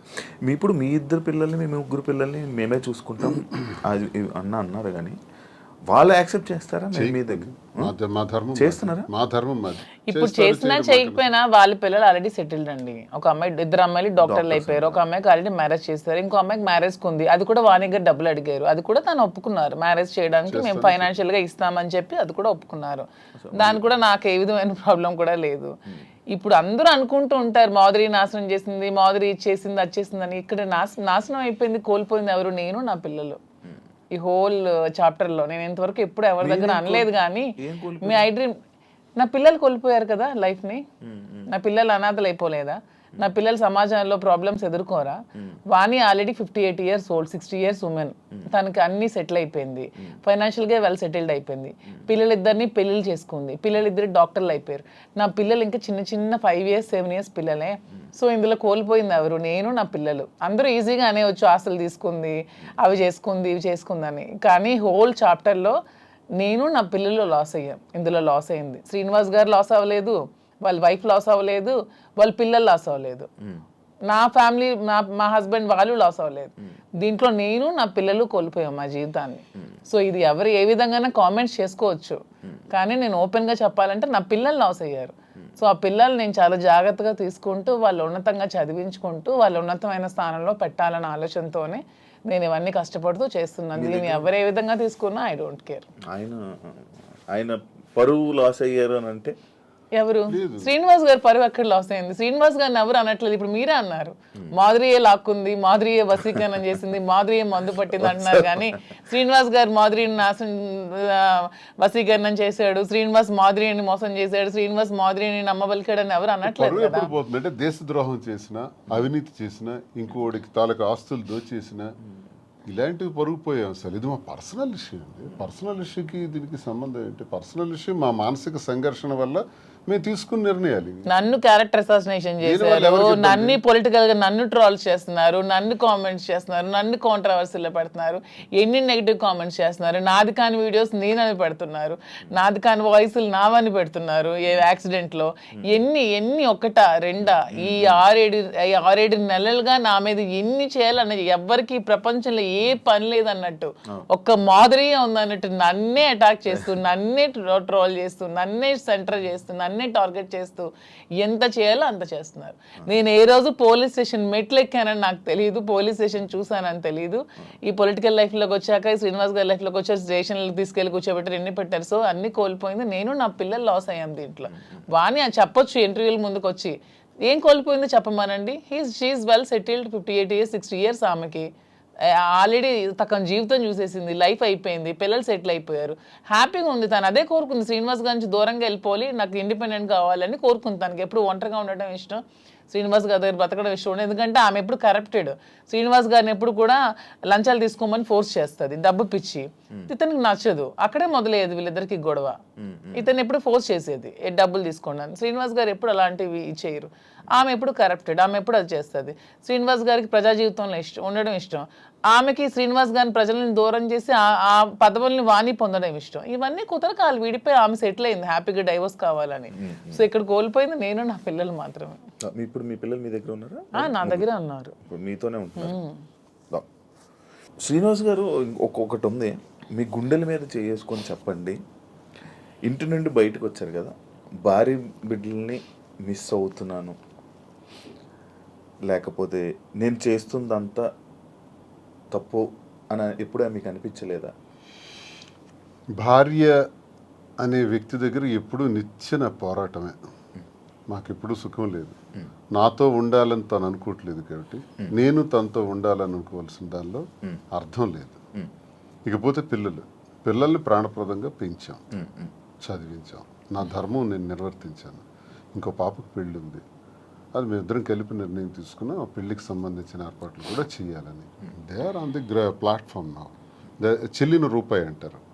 ఇద్దరు పిల్లల్ని చెల్లిన రూపాయలని చేశాను. ఆ రూపాయి 1000 రూపాయలు అవచ్చు, 1 కోటి రూపాయలు అవచ్చు, ఎంతైనా అవచ్చు, చేసాం.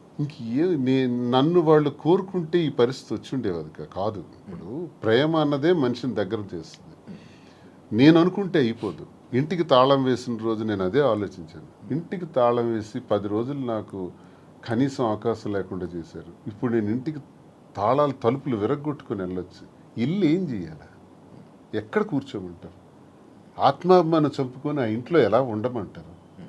అప్పుడు ఇంతకాలం 28 సంవత్సరాలు నేను వాళ్ళకి ఒక భర్తగా ఒక తండ్రిగా చేసిన కృషి అంతా కూడా నేలపాలు చేసేసినారు. ఇంక నేను వెళ్ళి ఏం చేయాలి ఇంటికి? ఇంక నాకు ఎందుకు బాధ ఉంటుంది? గుడ్డమే చేసుకున్న చెప్తాను. పిల్లల మీద ఎందుకు ఉంటుంది మరి? వాళ్ళైనా ఆలోచించారా నా గురించి?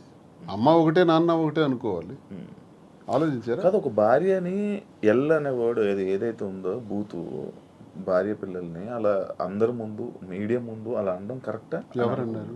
మీరు వాడారు కదా ఇప్పుడు అప్పుడే ఆ గొడవలు అవుతున్నప్పుడు ఏదో కన్స్ట్రక్షన్ అదే రాంగ్ పోర్ట్రేట్ చేశారు. నేను పలాసలో ఉన్నాను.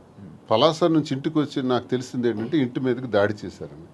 ఇంకా టెక్కలు వచ్చేలోపు 27 కిలోమీటర్లు టెక్కలు వచ్చేలోపే ఇంటి దగ్గరకు వచ్చి బ్లేడ్లు, అవి టాటా డోర్స్, స్టీల్ డోర్స్, వాటిని పవర్ బ్లేడ్స్ పెట్టి కట్ చేసేసి ఇంటి మెయిన్ డోర్ కూడా కట్ చేస్తున్నారు. ఎగ్జాక్ట్ నేను ఆ ప్లేస్లో అప్పుడే వెళ్ళాను. నా కొడకల్లారా, ఎవరు నా ఇంటిని ఎవడో వెధవులు వచ్చి కట్ చేస్తుంటే, ఇప్పుడు మీ ఇంటి మీద నేను ఒక రాయిసిరాను అనుకోండి, ఫస్ట్ మీకు కోపం వస్తుంది. కోపం వచ్చి నా మీద రియాక్ట్ అవుతారు, తర్వాత మిగతా విషయాలు చూస్తాం. ఆ రియాక్షన్లో భాగంగానే నేను వెంటనే అన్నాను అని ఒక కర్ర తీశాను. కర్ర తీసి ఆ కోపంతో ఉద్రేకం అయిపోయాను. నా గేట్ సరిగ్గొట్టేసినారు, ఇంక మెయిన్ డోర్ కట్ చేస్తున్నప్పుడు ఆ ఊగిపోయి ఆ కోపంతో నేను కర్ర తీసి ఇంకా ముందుకెళ్తున్న పోతున్నప్పటికీ పిల్లలు వైఫ్ వెంటనే నేలకేసి కొట్టాను. వీడియో మీరు అబ్జర్వ్ చేయండి.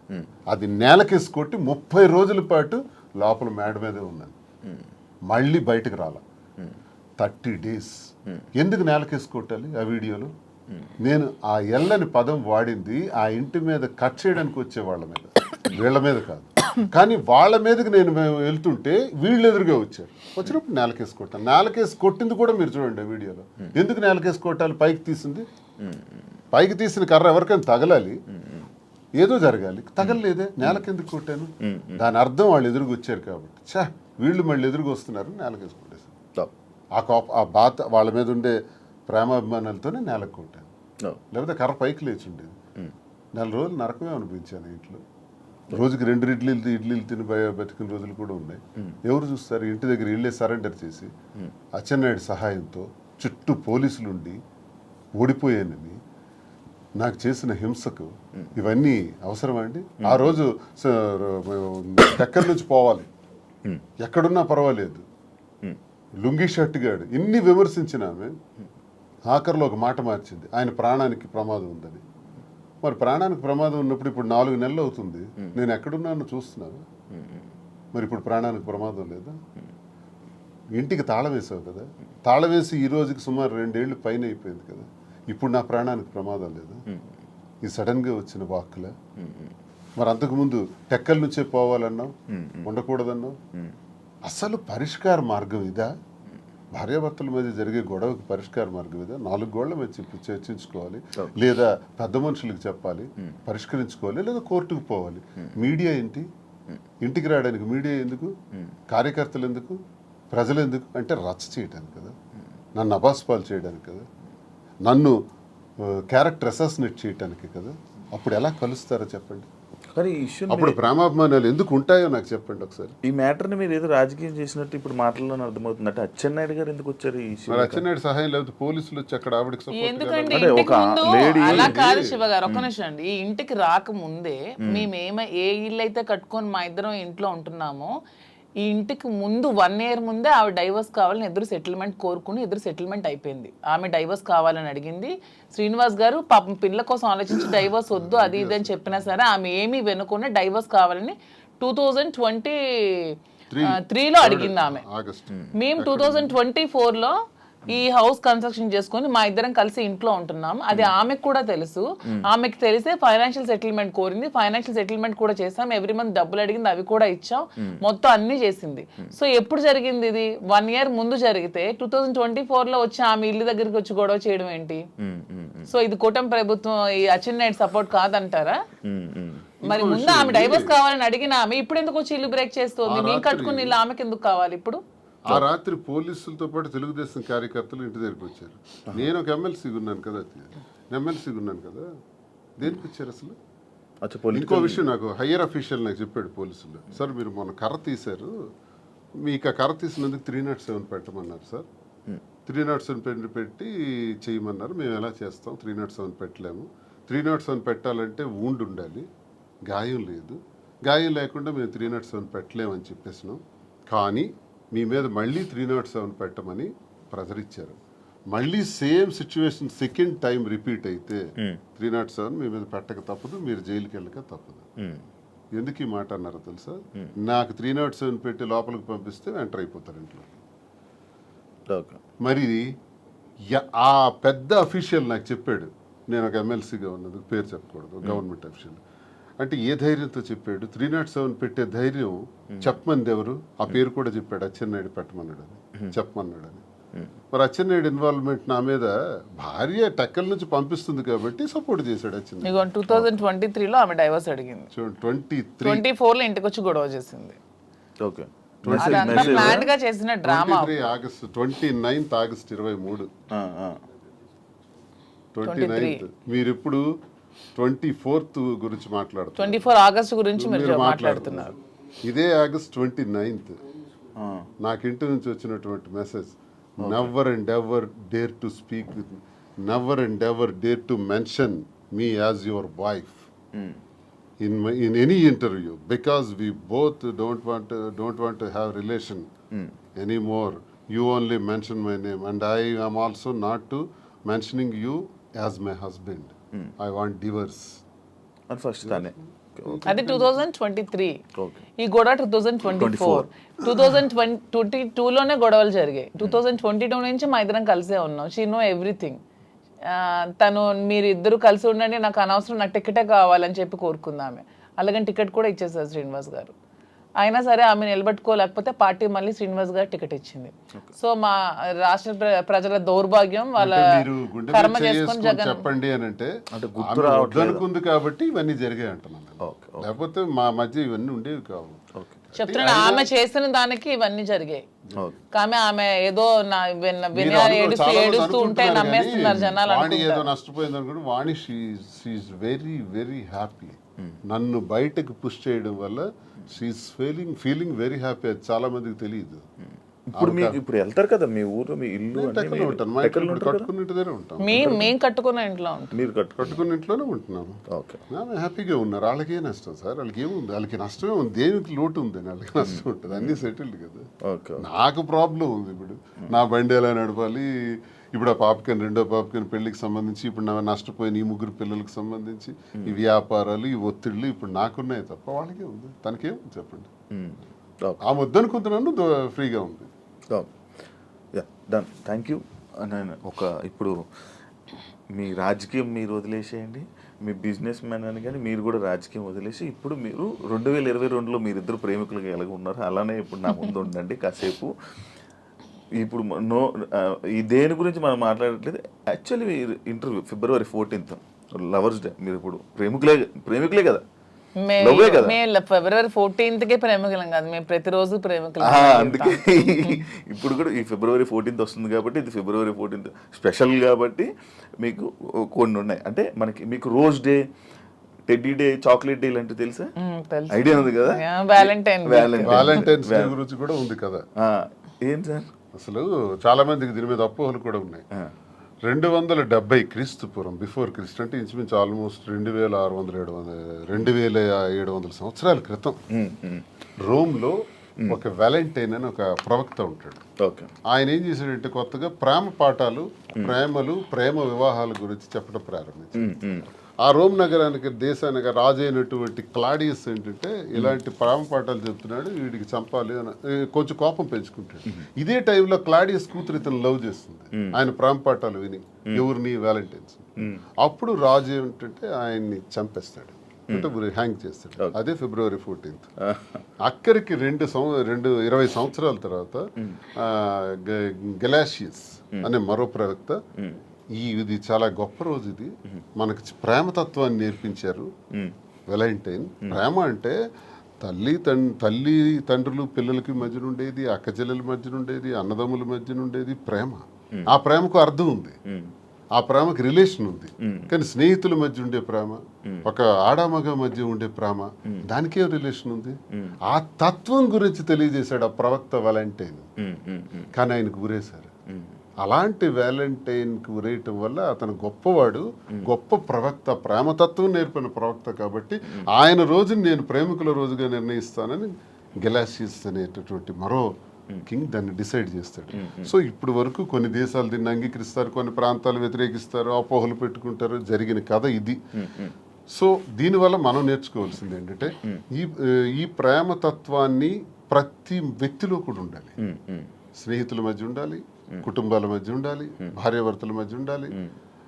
ఆ ప్రేమతత్వం ద్వారా మేము ఈరోజు ప్రేమతోనే ఇంతవరకు వచ్చాం కాబట్టి ప్రేమతోనే ఉంటున్నాం కాబట్టి వాస్తవమైన మాటలు నా మనసులో ఉన్నది నేను ఆమెకు చెప్పాలి, ఆమె నాకు చెప్పాలి. చెబుతూ అందరూ ఇలాగే ఉండాలి, ప్రేమతో ఉండాలి. ప్రేమతో ఉంటే దేశాలే గెలవచ్చు, ఏ జయాలను పొందొచ్చు.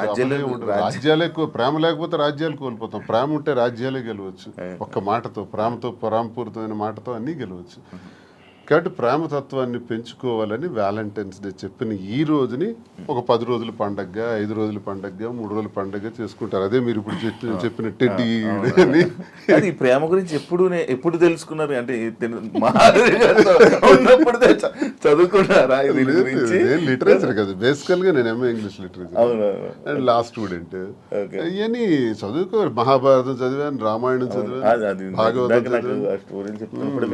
అవన్నీ నేను చదువుకున్నాను. అంటే అచ్చ తెలుగులో, నేనేం పండితులు కాదు, సాంస్క్రిట్ అవన్నీ నాకు రాగా అచ్చ తెలుగులో నేర్చుకున్నాను, అర్థం తెలుసు. ఓకే, ఈ ప్రేమ గురించి కూడా అలాగే తెలిసింది. కానీ మాధురి గారి గురించి స్పెషల్ గా ఏంటి మా ప్రేమ అని చెప్పి ఏమైనా చదవడం? అంటే దీని గురించి నేను చెప్పేది వ్యాలంటైన్స్ డే సందర్భంగా ప్రేమతత్వం గురించి అర్థం ఏంటో నేను చదివింది, నేను అర్థం చేసుకుంది, నా చిన్న బ్రెయిన్ కి అర్థమయ్యేది మీకు తెలియజేశాను. మీరే మీ ప్రేమ గురించి మీరు ఎలా వర్ణించాలనుకుంటున్నారు? అంటే శ్రీనివాస్ గారి మీద నాకున్న ప్రేమ గురించి, మా ప్రేమ వర్ణించడానికి మాటలు సరే.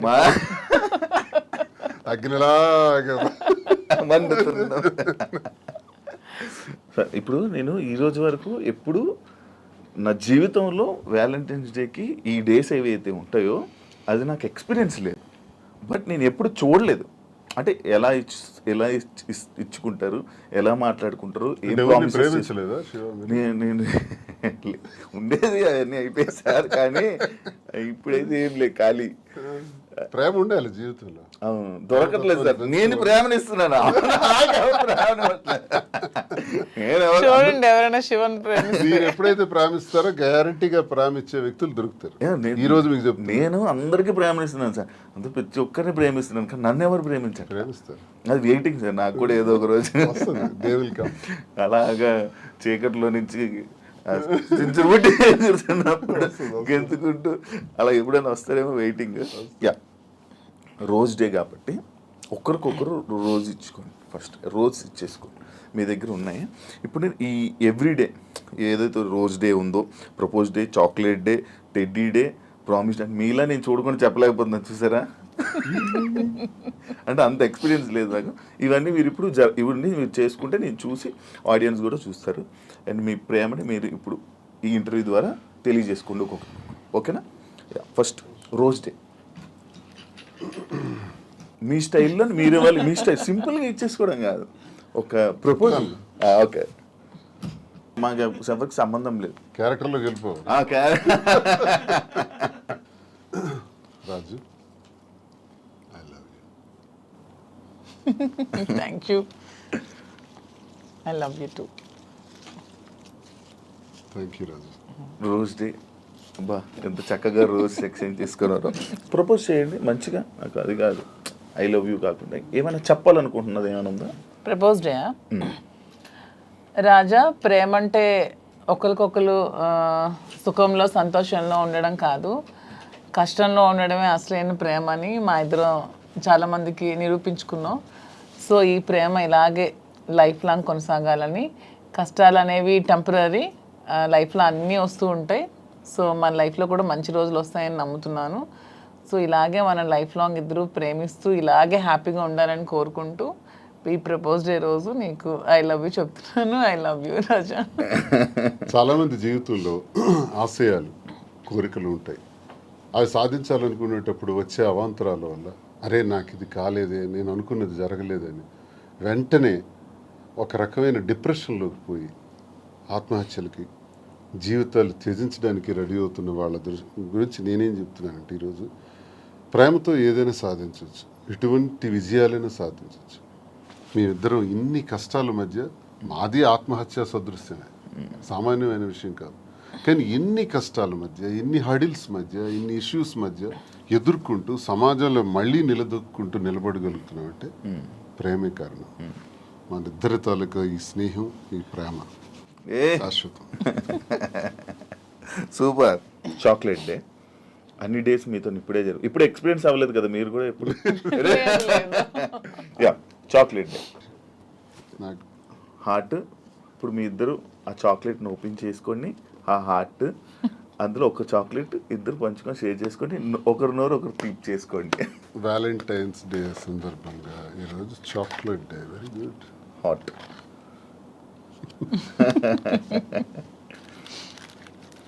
చాక్లెట్, నీకు ఇష్టమైన చాక్లెట్? నాకు యాక్చువల్గా చాక్లెట్స్ అంటే చాలా ఇష్టం. అవునా? అందుకే సార్ తెచ్చి ఇచ్చారు. ఏదైనా వేడుక స్వీట్తోనే స్టార్ట్ చేస్తారంట. సో ఈ స్వీట్ లాగే మన ఇద్దరి మధ్యలో ఇంకా స్వీట్గా ఉంటారని లవ్ స్వీట్ చాక్లెట్.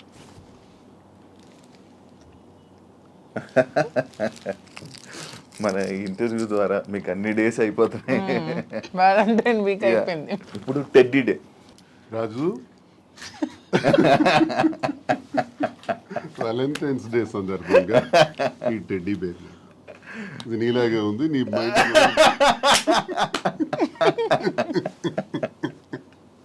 అంటే క్యూట్ ఉందనా? అంటే నేను టెడ్డీలో చబ్బీగా ఉన్నానని. అచ్చా, సూపర్. Thank you. ఇప్పుడు థ్యాంక్ యూ చెప్పారు. Promise day. ఒకరికొకరు ప్రామిస్ చేసుకోవాలనుకుంటే ఏం ప్రామిస్ చేసుకోవాలనుకుంటున్నారు? రాజు, నన్ను నమ్మి నా కోసం నిలబడినటువంటి నీకు నేను ఉన్నంత వరకు తోడుగా ఉంటాను, అండగా ఉంటాను. ఇది మాట. తప్పు. మీరు